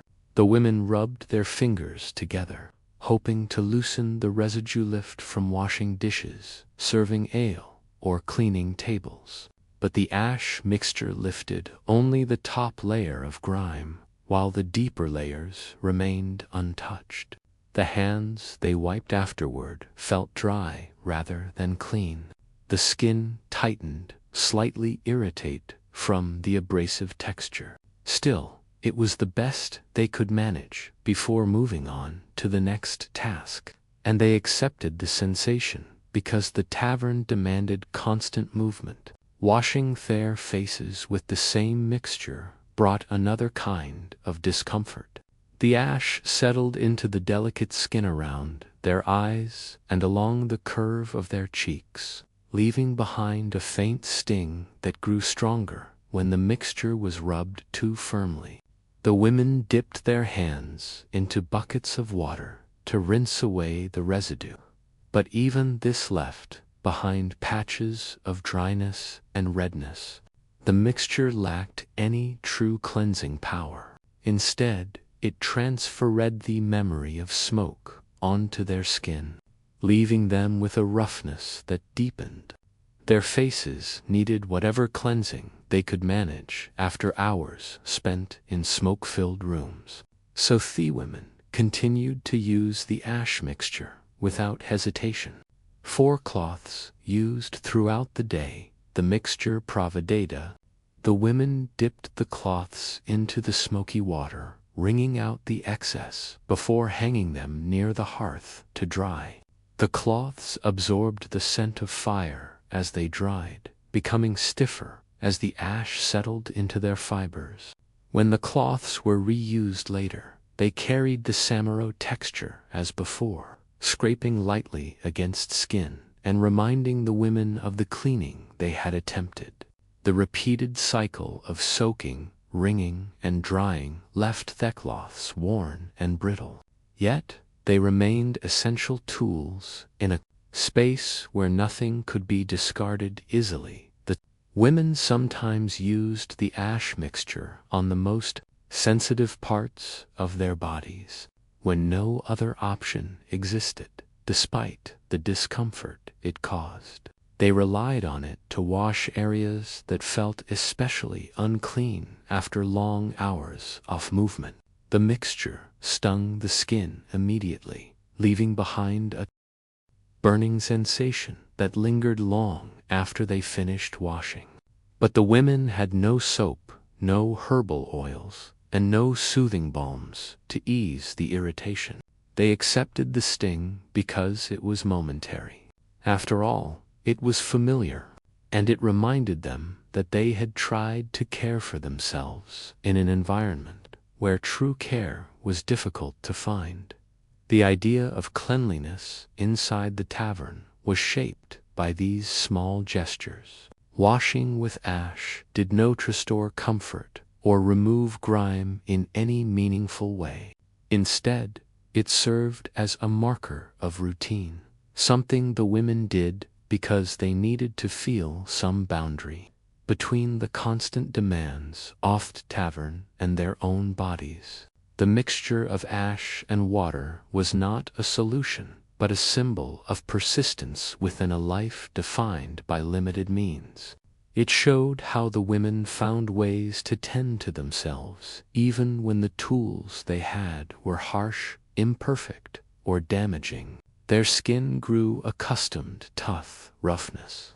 Over time, the women recognized the dry patches that formed along their hands and the tightness that developed across their faces as signs of the tavern's imprint. The discomfort became another part of their daily experience, blending into the rhythm of tasks that carried them from morning to night. Each wash left behind traces of ash, small reminders of the environment thought shaped them. sinking deeper into their memories and their routines with every passing day. Washing with Ashravald, how the women fought for small fragments of cleanliness within an environment that pushed against them from every side, leaving their skin marked by rough textures and lingering smoke. As these quiet attempts at care come into focus, the patterns of their daily strain shift again, another habit shaped by necessity rather than choice. Clothing worn by medieval tavern women carried the weight of their labor long after the doors closed each night, remaining on their bodies as they shifted from work to rest, without a single moment set aside for change. There were no garments reserved for sleep, no softer layers tucked away for comfort, and no private corners where Effie could loosen the fabric that had clung to them throughout the long hours of the day. What they wore to serve customers, sweep floors, and move through crowded rooms became the same clothing they lay down in when exhaustion finally pressed them toward the floor.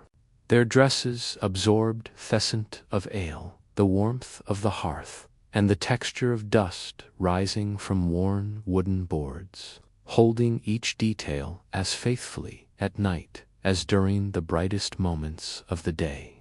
The difference between work and rest existed only in the women's bodies, never in the garments that wrapped around them throughout the day. The dresses collected layers of residue from every task performed.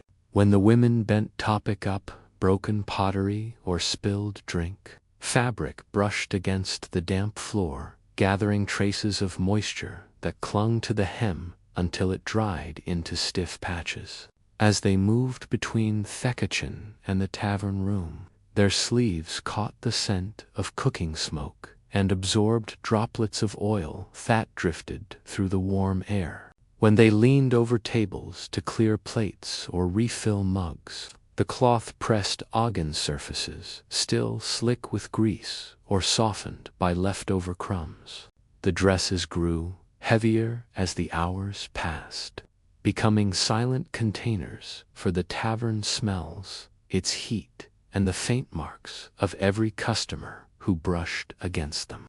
By the time night arrived, the women's clothing had become a kind of second skin, one they could not remove, even when the day's noise finally faded. They did not have the luxury of changing into garments meant solely for rest. Instead, they lay down in the same dresses that had grown warm under the tavern fire, stiff near the hem where spilled drink had dried, and damp along the neckline or sleeves where sweat had soaked into the cloth. The fabric molded itself to the women's tired bodies, holding the memory of each movement with a weight that felt both familiar and unyielding. Sleep did not erase these sensations. It simply softened them briefly as the women drifted into shallow rest. The dresses were rarely washed between days because washing required time, water, and space, three things the women lacked. Water inside the tavern served the kitchen first and dishes second, leaving little for laundering clothes that would only become dirty again within hours. The women knew that soaking their garments in cold water near the hearth would remove some of the grime. But even this small attempt felt impossible after long days spent standing, serving, and cleaning. Their bodies needed rest more urgently than their clothing needed washing, so the dresses remained unchanged. When they awoke the next morning, the cloth felt slightly cooler, but carried the same smells, the same stiffness, and the same marks of the previous day's labor. The sensation of sleeping in work clothing brought discomfort that settled deeply into the muscles. The fabric pressed into the skin along the shoulders, where seams had worn thin. The waist tightened during the day to help the women move quickly without tripping, remained snug as they lay on their sides or backs, making deep breaths feel restricted. The texture of dried sweat and dust against their skin created a faint itch that persisted throughout the night, occasionally waking them just long enough to shift positions before drifting back into unrestful sleep. Yet the women accepted this discomfort the same way they accepted every other part of tavern life.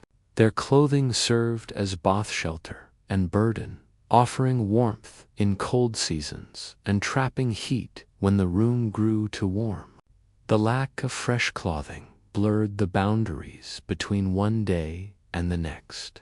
The sense of smoke, sweat, ale, and wood remained woven into the fabric, forming an unchanging backdrop to the women's routines.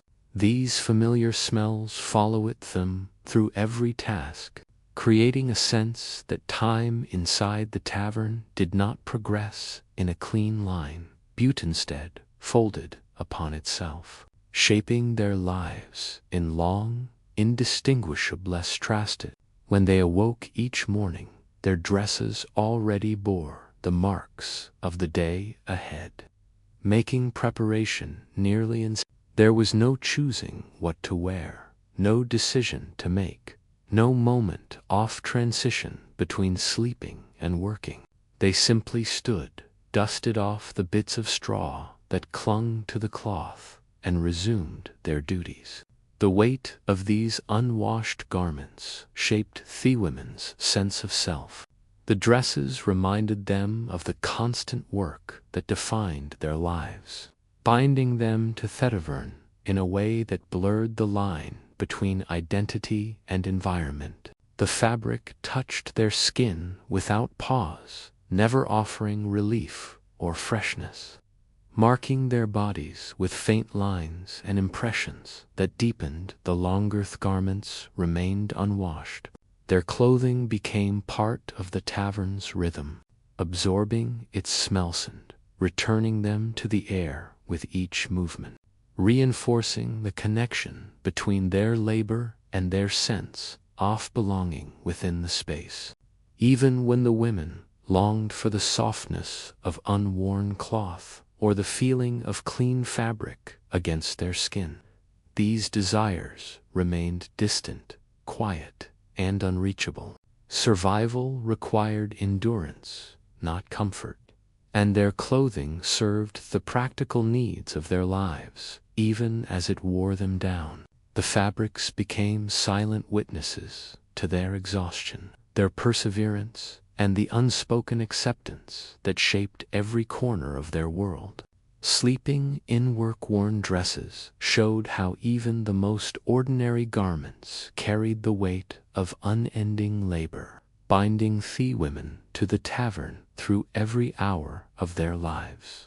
When this quiet resilience comes into focus, the thread of their hardships becomes clearer within the dim rhythm of their routines.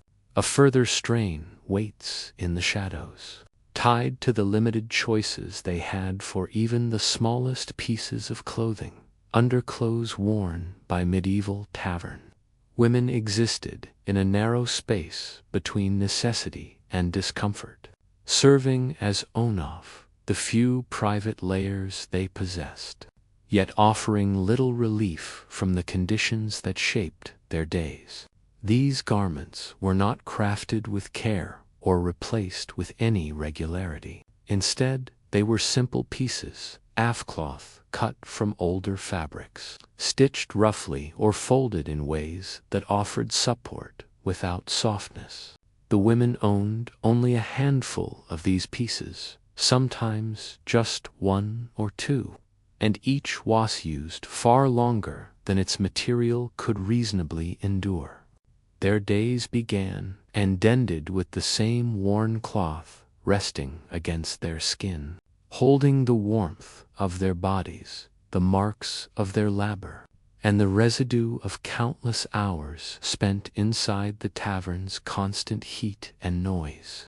Cleanliness was an identity could not fully reach, a thought pressed into the background by the demands that defined their lives, absorbing moisture with a persistence that made each layer heavy and sour. As the days passed, sweat gathered quickly beneath their clothing as they moved through spaces warmed by the hearth and thick with smoke. This moisture had nowhere to escape, trapped between cloth and skin in a way that softened the material only briefly before it dried into a hardened texture. With each hour, the fabric became less flexible, holding its shape like. When the women shifted their weight or bent to clean the floor, the roughened material scraped gently across their skin, leaving behind faint lines of irritation. Thought deepened over time. Washing these garments rarely brought relief. Water inside the tavern was limited, and almost always used first for cooking or cleaning dishes. What remained for laundering was often cloudy from previous work, carrying traces of grease, flour, or ash that floated along the surface. When the women dipped their underclothes into this water, they performed the gesture quickly, rubbing the cloth together in the faint hope of loosening what had collected there. The water darkened slightly, yet the deeper stains remained, held tightly within the fibers. Even after rinsing, the cloth felt no cleaner than before. It carried the scent of dirt more subtly, but the softness and freshness that washing should have brought never appeared. Drying these garments added another layer to their condition. Without open air or sunlight, the women hung their underclothes near the hearth, hoping warmth would chase away the moisture. The heat dried the cloth, but it also infused it with the strong scent of smoke, blending with the leftover moisture until it created a darkened film along the edges. When the cloth dried completely, it stiffened in uneven patches, bending at awkward angles that made it uncomfortable to wear. The women accepted this discomfort, folding their cloth as neatly as they could before placing it against their skin once more. Blood sometimes marked the fabric, settling into the threads during monthly cycles when clean materials were scarce. The stains dried into dark patches that clung stubbornly to the cloth, no matter how often it was rinsed. These marks remained visible long after the women attempted to wash them away, reminding them of each month's quiet struggle to maintain some sense of hygiene within an environment that offered very little help. Sweat layered itself over the older marks during the days that followed, creating a mixture of scents that grew stronger as the cloth aged. The women rarely spoke of the discomfort that followed them hour after hour, though they felt its presence in thigh heat that settled beneath their clothing, and the slight sting that rose whenever the roughened fabric pressed against their skin. The underclothes reflected the same scarcity that shaped the rest of their routines. There was no thought of replacing them simply because the fabric grew stiff or stained. New cloth required money the women did not have, and even if they could spare a few coins, the demands of food and survival ways took precedence. A garment was worn until it could no longer hold together, until the stitching gave way, or the fabric tore beyond repair. Only then, when the material could not be folded or tied without falling apart, did the women replace it with another piece of cloth cut hastily from older garment. The cycle repeated itself with a quiet acceptance that revealed how deeply woven scarcity was into their daily lives. The smell of the underclothes lodged close to the skin, rising faintly whenever the women bent or lifted their arms. During the busiest hours of the day, the tavern's stronger scents concealed these traces, blending everything into a haze of ale, smoke, and bodies pressed tightly into theory.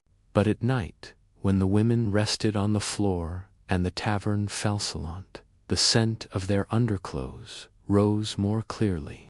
It drifted into the small spaces around them, mixing with the smell of old wood and fading embers. In these quiet moments, the women felt the full weight of the garments they had worn without pause, sensing how each day had pressed itself into the fabric until it became a record of their labor. Yet these garments remained essential. They offered a small measure of privacy, a layer of cloth.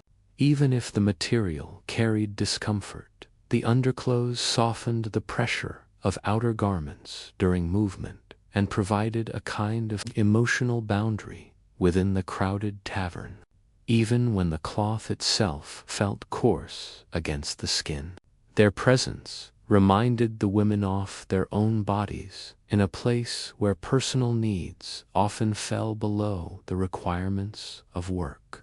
Unwashed undercloths revealed how even the most intimate garments bore the marks of scarcity and unending labor, shaping discomfort that followed the women through every hour of the day. When this quiet burden settles into view, the deeper strain of their daily routines becomes clearer in the dimness of the tavern. A different pattern of neglect waits just ahead, tied closely to the way their faces met the smoke and heat each day. Eyes off medieval tavern women bore the constant sting of smoke from the moment the hearth was lit until the final embers faded, late at night, forced to endure the same unbroken exposure day after day without a moment of relief. Inside the tavern, the fire never truly rested. It burned steadily to warm the room, to heat pots of stew, to keep the air alive with scent of roasting meat. The women moved through this haze as naturally as others walked through open air, learning to navigate the shifting currents of smoke that curled upward from the charcoal. Their eyes watered frequently, not from emotion, but from the sharp bite of particles that drifted invisibly across the room.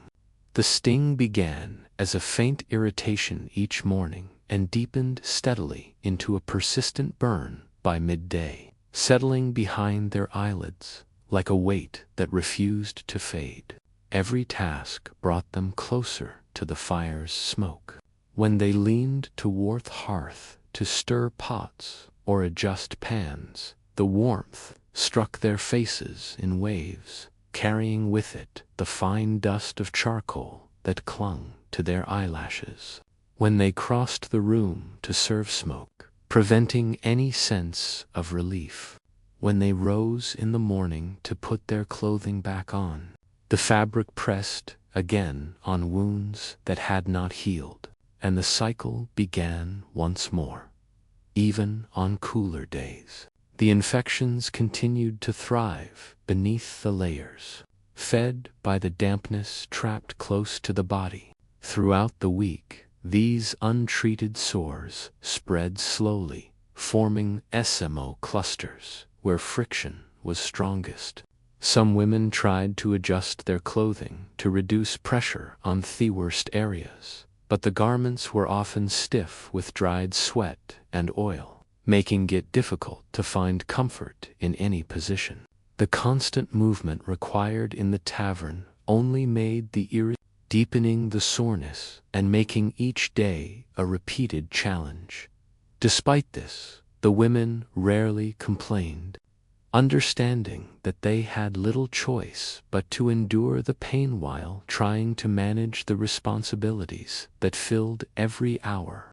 As these infections became part of their daily existence, the women learned to ignore the dull throb beneath their clothing, focusing instead on the tasks that demanded their attention. Yet, even when their mind shifted away from the discomfort, their bodies did not forget, and the slow worsening of their skin reminded them of the toll taken by long hours and limited care. They lived with quiet knowledge that these sores would return as long as their conditions remained unchanged, forming a steady rhythm of irritation that shaped their days in subtle but persistent ways. Frequent skin infections revealed how damp clothing and constant friction carved discomfort deep into the women's routine, leaving their bodies marked by irritation that never fully healed. When this strain comes into clearer view, the fragile balance of their daily care becomes even more evident. Further challenges arise in the hidden areas of the body where sweat and dirt settle with no way to be cleaned away. Caring for the underarms and the lower folds of the body was a quiet and often neglected part of daily life for medieval tavern women, shaped by the pace of their work and by the limited tools available to them. Each morning began with the same hurried routine in the dim interior of the tavern, where the air still carried the scent of smoke from the night before, and where the women prepared themselves quickly before taking on the demands waiting in the kitchen and the crowded main room. Their bodies were warm from sleep and still held traces of sweat from the previous day. Yet they rarely had the time or the resources to cleanse the areas that needed attention most. The folds beneath arms and around the lower body became places where sweat gathered in the heat of the tavern, settling into the skin with a persistence that made discomfort an expected part of their routines. The women did not shave or trim the hair under their arms, partly because tools for such care were scarce, and partly because grooming of that kind was far removed from their daily concerns. As a result, the hair trapped heat and moisture against the skin, and by the time the tavern grew warm with cooking fires and lanterns, the dampness beneath their arms increased with each movement. The folds of skin near the lower body faced similar challenges, pressed tightly beneath layers of clothing that absorbed sweat and held it closer throughout the day. These folds remained warm and humid even in moments of rest, and without thorough washing, they became places where irritation formed easily. When the women attempted to clean themselves, they often used a dry cloth or simply wiped with their hands, a gesture performed quickly because workload no long pauses. The cloths available to them were seldom clean, sometimes carrying faint traces of ash or grease from previous tasks. And though the women wiped with the hope of gaining, at least temporarily, the cloths often pressed more residue into the skin.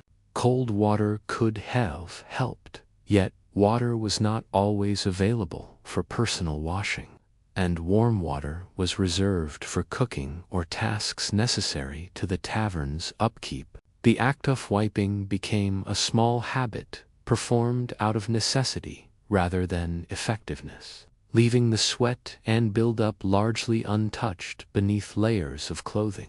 Throughout the day, as the women moved between tables, lifted heavy containers, or bent near the hearth to tend fires, the heat of the room intensified the dampness in these neglected areas.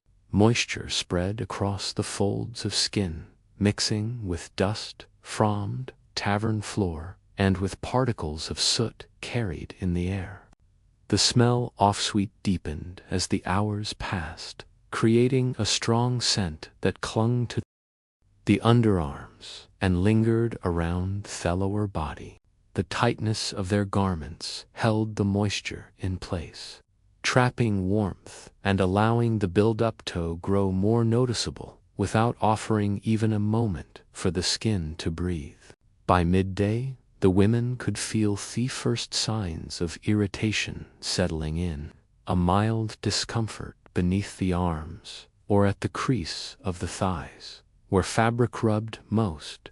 They sometimes paused for a brief moment to press a cloth against the area, hoping the pressure might bring relief, but the cloth's rough texture made the skin sting more sharply. Even so, they had to continue their work, carrying trays, serving ale, and cleaning tables, while the discomfort persisted beneath their clothing. The irritation rarely improved as the day continued, and by late afternoon, the affected areas often felt raw and sensitive, especially when the sweat turned saltier with exertion. The lower parts of the body suffered in similar ways, as the folds remained pressed beneath damp layers that held the smell of the tavern's interior. The women felt the heat rise from the wooden floors, warmed by many footsteps, and by the constant activity of customers moving through the room. Each step caused clothing to rub against the moss-tender areas, and without the chance to wash thoroughly, the irritation sometimes deepened into small patches of redness that stayed with them until night. The sweat that collected beneath arms and around the lower body became heavier as the hours passed, and by closing time, the smell was strong enough to cling to the air around them.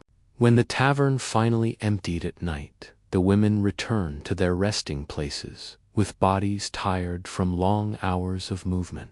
They did what they could to clean themselves, but the tools were still the same dry cloths or the water that had cooled in a bucket by the door, often carrying dust from Thefler or traces of smoke from the hearth. They wiped their skin slowly, aware that the effort could only reduce discomfort slightly, and then lay down with the knowledge that the same dampness would return with the next day's labor. Even as they rested, the areas beneath their arms or around the lower body continued to ache faintly, shaped by the friction and sweat that had built up over many hours. Little changed from day to day, and the women learned to accept the persistent discomfort as something that came with their work. They moved each morning with same quiet endurance, aware that the dampness would gather again in the folds of the body, and that the scent of sweat would grow stronger with every hour spent among the fires. The crowds and the heat of the tavern, their routines offered no room for better care, and so the strain settled into their bodies in ways that lingered far beyond the end of each shift. Poor care of the underarms and lower folds revealed how limited resources shaped even the most intimate parts of the women's health, leaving sweat and discomfort to settle deep into the skin. When this quiet burden comes into clearer focus, the wider effects of such neglect spread across their daily routines. New strain emerges in the moments when drinking water and washing water become dangerously confused within the same crowded space. Using dish water to clean the hands and face became an ordinary part of life for medieval tavern women, shaped by the scarcity of soap and by the constant pressure to prepare for long hours of labor before the tavern filled with customers. At dawn, the kitchen carried the coolness of the night, mixed with faint odor of the previous day's meals, and the first task often involved gathering the water that had been used to wash pots, pans, and wooden bowls. This water sat in large basins, cloudy, with grease floating in thin layers across the surface, carrying fragments of herbs and soft crumbs from stews or cooked grains. Yet, despite its murkiness, it remained one of the very few sources available for rinsing the skin before beginning the work of the day. When the women dipped their hands into the basin, the water clung to their fingers with a faint slickness that came from the oils released during cooking. Sometimes pieces of softened food brushed against their skin, drifting slowly as the water moved with their touch. They accepted these sensations without hesitation, because this was the routine they knew, repeated every morning in the same dim light that filtered in through the shutters. Washing became more about removing the heaviest grime than about achieving any real sense of cleanliness. And the women learned to focus on what could be managed rather than on what was ideal. The smell rising from the dishwater changed depending on what had been cooked the night before. If fatty meats had filled the pots, the basin held a strong scent of animal oil layered with the smoky air of the tavern. If ale had spilled during cleaning, a faint sourness mixed with the odor of stale drink. These scents lingered on the women's hands, even after they wiped them on cloths or dried them in the air, settling into the folds off their skin and shaping the way they carried themselves through the morning. Though they were aware of the residue left behind, they had no cleaner source to turn to, and the lack of soap meant they had to make do with whatever water the tavern could spare. When they splashed the dishwater against their faces, the sensation was bath, cold and uneven, as the water sometimes carried small traces of grease that clung to the cheeks and forehead. The women wiped their skin with the edges of their aprons, often pressing the cloth harder than they intended base of the rough texture of the fabric. This made their skin redden slightly, especially around the nose and chin, where the grease settled most easily. Yet the brief contact with water still felt refreshing compared to the heavy air of the tavern, and the women relied on this small ritual to prepare themselves for the long hours ahead. As the day progressed, the residues left on their hands and faces interacted with the heat of the kitchen, releasing faint odor that mixed with the scent of cooking, smoke, and sweat. When the women carried plates or poured ale, they sometimes felt the slight film of grease still clinging to their fingers. And when they touched their faces, these sensations reminded them of the dishwater that had been their only means of cleaning. Despite this, they continued their work without hesitation, because the expectations placed on them left little room to consider alternatives. Their movements grew faster as the tavern filled, and whatever was left on their skin blended into the rhythm of serving customers. By midday, the heat of the tavern intensified the smell of stale dishwater that had dried on their skin, especially when they moved close to the hearth or leaned over steaming pots. Their faces sometimes carried a faint shine where the oil from the dishwater had settled, and dust from the tavern floor clung easily to these areas, forming a thin layer that grew heavier as the hours passed. Still, the women had no opportunity to wash again, and their hands often returned to handling food or wiping tables, even though the residue remained from the morning. When the women paused briefly between tasks, they sometimes wiped their hands on cloths that were already damp from repeated use, knowing that these cloths offered only a slight improvement. The tavern environment made it nearly impossible to keep hands fully clean, as grease, soot, and spilled ale spread across the surfaces they touched. Yet, the women accepted this as an unavoidable part of the work, shaped by the tools they had and the routines they followed each day. At closing time, when the last customers looked empty and the fires dimmed, the women sometimes tried to rinse themselves again using their remaining water in the basin. By then, the water was colder and carried thicker layers of residue, but it still offered a small measure of comfort after many hours of labor. They washed their hands slowly, and pressed the coolness against their faces, knowing it would not remove the layers of dirt gathered through those days, but appreciating the sensation of water all the same. Then they turned to their resting places, carrying the faint smell of dishwater with them into the night. Through repetition, these habits became part of the tavern women's identities, shaping not only how they managed their bodies, but also how they adapted to an environment where cleanliness was a luxury few could afford. The lingering odor, the traces of grits, and the gritty feel that stayed on their skin reminded them each morning of what the day ahead would bring, forming a cycle that repeated with little variation. Using dishwater for washing showed how scarcity guided even the simplest routines, leaving the women with residues they could never fully escape. When this pattern becomes easier to see, the strain woven into their daily habits grows clearer in its slow accumulation. New discomfort rises where shared towel sand, limited water, made it nearly impossible to maintain even the most basic sense of personal care.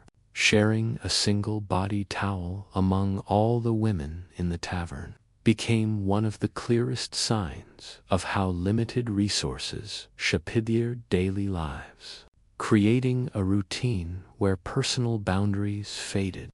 Beneath the weight of necessity, each morning began in the quiet hours before the tavern filled with customers. When the women gathered near the hearth-ar, the back room, to prepare their bodies for the work ahead, the towel that hung from a wooden peg near the warm stones was stiff from yesterday's use and carried the faint smell of smoke that drifted from the fires throughout the night. It was the only cloth available for drying the skin, and its place by the hearth made it both accessible and easy to reach in moments when the women needed it most. The towel itself had absorbed many layers of grease, ash, and soap residue, and its fibers felt coarse when touched with damp hands or skin freshly rinsed with cold water. Each woman took the towel in turn, pressing it against her arms or neck, with a kind of acceptance that came from long familiarity.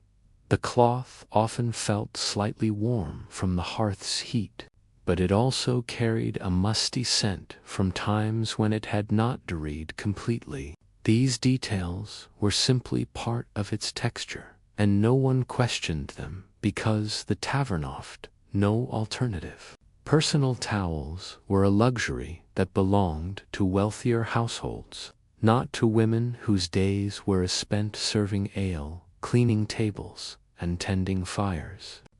As the women prepared themselves quickly each morning, the shared towel moved from one pair of hands to the next, picking up traces of sweat and moisture with every use. Some wiped their faces and necks, trying to remove the heaviness of sleep and the grime that had settled on their skin overnight.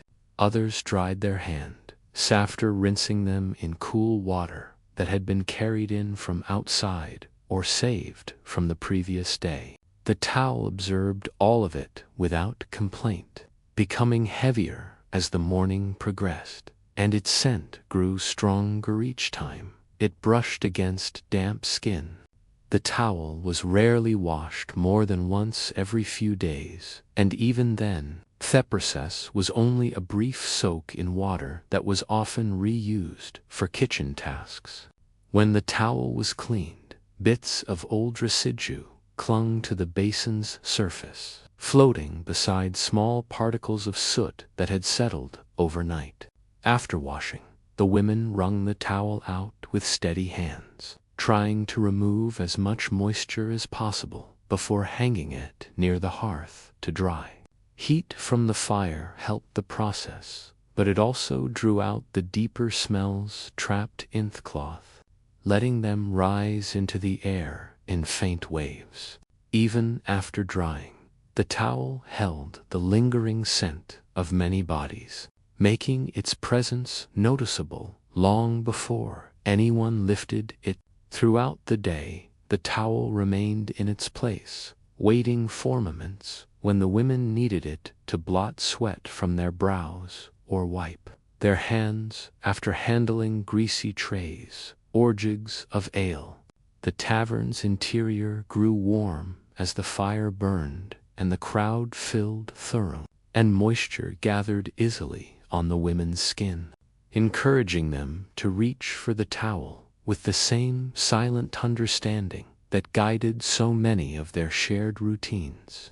The towel became a damp once more, its fibers growing heavier and more saturated as the hours passed, absorbing the smells of Tavern and the weariness of the women who used it. By afternoon, the towel's texture grew rougher as dried sweat and traces of ash settled deeper into the cloth. When a woman pressed it against their skin, she felt a faint scratchiness that reminded her of how long the towel had been in use. Yet she continued toiling on it because there was no other option, and time did not allow for washing or replacing it. The cloth remained a fixture in their routines, a small but constant part of the rhythm that shaped each day in the tavern. Even when the towel felt almost too damp to offer comfort, it still provided a momentary sense of relief as the women wiped their faces or hands before returning to their work. At night, after the last customers left and the fires burned low, the towel was sometimes rinsed in a small bucket of water, though the rinsing only loosened the top layer of residue. The women hung it again by the hearth to dry, knowing that it would stiffen by morning, and that its scent would become even stronger as the moisture evaporated. They accepted this without hesitation, understanding that the towel was not meant to provide cleanliness in the way modern cloths might, but simply to help them manage the demands of the day. Its role was practical, born from scarcity, and woven deeply into the shared life of the tavern. Over time, the towel carrieth marks of many days of use, its fibers darkened by smoke, and where its edges frayed from washing and drying. Yet it remained the single cloth they all relied on, a sign of how their routines adapted to the limits placed upon them. The shared towel held the traces of each woman's labor, their movement through the tavern, and their quiet endurance as they confronted the daily discomforts that shaped their lives.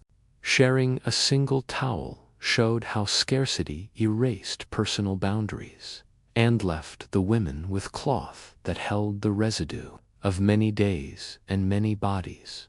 When this habit settles into view, the strain built into their attempts at cleanliness becomes even clearer.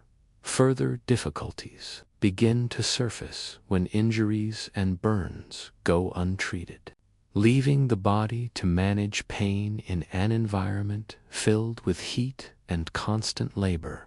Neglecting burns and small cuts became an unavoidable part of life for medieval tavern women, shaped not by a lack of awareness, but by the simple fact that their environment for each day began with the steady heat off the hearth rising into the air, carrying the dry warmth of burning wood and the sharper heat of iron pots resting above flames. Moving near the fire was unavoidable because most of the cooking and heating took place in that narrow space, and the women spent long hours tending boiling pots, lifting heavy lids, and adding fuel to keep the flames alive. Even a moment after extraction could result in a burn along the wrist, forearm, or fingertips, whereas heat pressed through the skin in a sudden flash that left a lingering sting. The burns were rarely deep in order to prevent the women from continuing their work. yet they carried a sharp pain that pulsed with every movement. When a hot pan grazed an arm, or a drop of boiling broth landed on the hand, Fee women often paused only long enough to touch the area briefly with their palm, then turned back to their tasks. There was no ointment to ease the sensation, no cool cloth reserved for wounds, and no time allowed for tending injuries beyond acknowledging their presence. The skin reddened quickly, and small blister simites formed by evening. Yet these marks became so familiar that the women hardly gave them more than a passing. Cuts came just as easily as burns, especially during busy hours, when the tavern filled with customers and the pace quickened.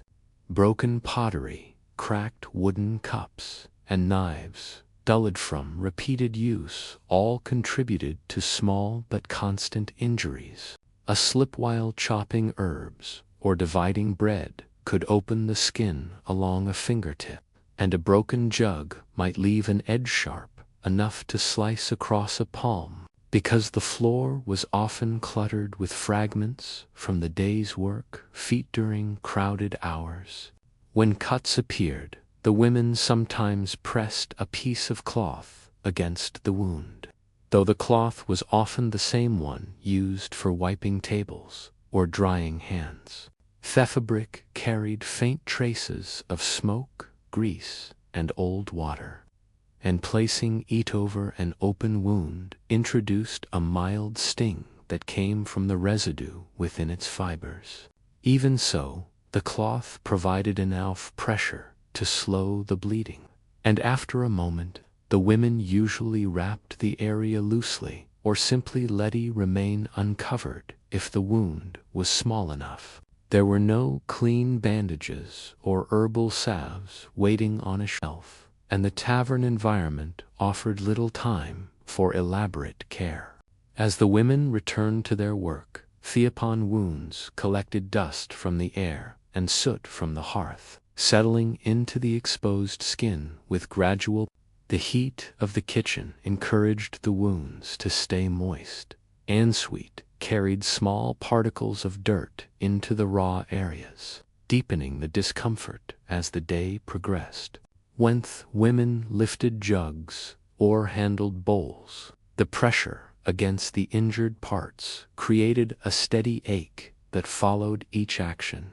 Small infections often developed within a few days, but because the women lacked both medicine and rest, these infections were accepted as a normal part of their routines. By evening, when the tavern finally quieted and the fires died down, the women sometimes examined their injuries more closely.